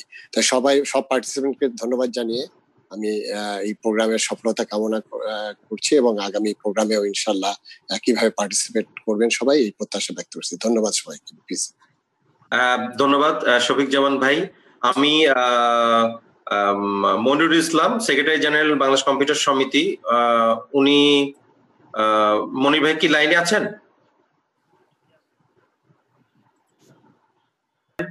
ওনার যে এত বড় প্রেজেন্টেশন, এই প্রেজেন্টেশনটাকে সবার সামনে তুলে ধরতে আসলে সবাই বলেছেন একটু সময়ের দরকার ছিল, তো তারপরে উনি অল্প সময়ের মধ্যে চেষ্টা করেছেন খুব ভালোভাবে আমাদেরকে বিষয়গুলো বুঝিয়ে নিতে। বিষয়টা অনেক সহজ ছিল না, অনেক কঠিন ছিল। আমার মনে হয় এরপরে আমরা জুম হোক, এরপরে আরো ফিজিক্যালি আমরা যদি এটা আবার করতে পারি তাহলে আর একটু ভালো হবে আমাদের। শফিক জামান ভাই বলেছেন এটা নিয়ে আমরা একটু ডিটেইল কিভাবে কাজ করতে পারি। বাংলাদেশ কম্পিউটার সমিতি এবং শফিক জামান ভাইয়ের উদ্যোগে আতিকুর রব্বানী ভাই থাকবেন, আমরা সামনে এই কাজটি আবারও করবো ইনশাল্লাহ। আমি মনির ভাইকে দেখতে পাচ্ছি, মনির ভাই প্লিজ। সরি, আমি একটু অজু করতে গিয়েছিলাম। আমি আসলে এই জায়গাটায় লাস্টে এসে ধন্যবাদ দেওয়ার পর্ব আমার, আমি বিশেষ করে ধন্যবাদ দিই আমাদের আতিকুর রব্বানী ভাই। উনি একটা চমৎকার প্রেজেন্টেশন দিয়েছেন এবং একটা নতুন দিগন্তের উন্মোচন করেছেন। আসলে এই ওয়ার্ডটার প্রতি অনেকেই, আমি যতটুকু জানি যে ব্লক চেইন এই ওয়ার্ডটার প্রতি পরিচিত না। আমরা যেরকম একসময় আইওটি ছিল, এআই টেকনোলজি অনেকগুলো আছে, তো ব্লক চেইন যদিও এটা পুরো আমাদের পরিচয়টা ওরকম ছিল না। এনিওয়ে, আমি ধন্যবাদ জানাই আতিক রাব্বানী ভাই এবং আইবিপিসির শফিক জামান ভাই এখানে আছেন। ওনাদের সহযোগিতা ছাড়া আসলে আমরা এরকম একটা প্ল্যাটফর্ম করা খুব দুরূহ ছিল, এবং আমরা আমাদের বাংলাদেশ কম্পিউটার সমিতির পক্ষ থেকে আমরা যখনই এই প্যান্ডেমিক সিচুয়েশনে পড়েছি তখনই এই প্ল্যানগুলো করছি। পাশাপাশি আমরা বিভিন্ন ট্রেনারের সঙ্গে কথা বলে আমরা আইবিপিসিতে আমাদের প্রপোজাল জমা দিয়েছি, এবং আমি আইবিপিসিকে আবারও ধন্যবাদ জানাই। ওনারা খুব স্বল্প সময়ের মধ্যে আমাদের এগুলো অ্যাপ্রুভাল করে দিয়েছেন। সো এনিওয়ে, আপনারা সবাই ভালো থাকবেন, সুস্থ থাকবেন, সুন্দর থাকবেন। ধন্যবাদ সকলকে। ধন্যবাদ মনির ভাই। আমি এখন সর্বশেষ যেটা বলতে চাই, আবারও ধন্যবাদ আইবিপিসি, বাংলাদেশ কম্পিউটার সমিতি, আমাদের বাংলাদেশ কম্পিউটার সমিতির যারা ইসি বোর্ড আজকে এখানে ছিলেন, অনেক কষ্ট করে তারাও অ্যাটেন্ড করেছেন, তাদেরকে ধন্যবাদ জানাচ্ছি। আমি সকলকেই আবারও ইনভাইটেশন করছি সামনের 23 তারিখে 3টায় রিলেটিভস অফ ইনক্লুসিভ লিডারশিপের উপরে আমাদের KM হাসান রিপন ভাই থাকবেন ওদিন আপনাদের সাথে। আপনাদের সবাইকে আবারও 23 তারিখের অনলাইন ট্রেনিং প্লাস কনফারেন্সে অ্যাটেন্ড করার জন্য অগ্রিম ধন্যবাদ এবং ওয়েলকাম করছি। সবাইকে আবারও ধন্যবাদ বাংলাদেশ কম্পিউটার সমিতির সাথে থাকার জন্য এবং আইপিবিসির এই ট্রেনিং সেশনের সঙ্গে থাকার জন্য। ধন্যবাদ সবাইকে। আসসালামু আলাইকুম।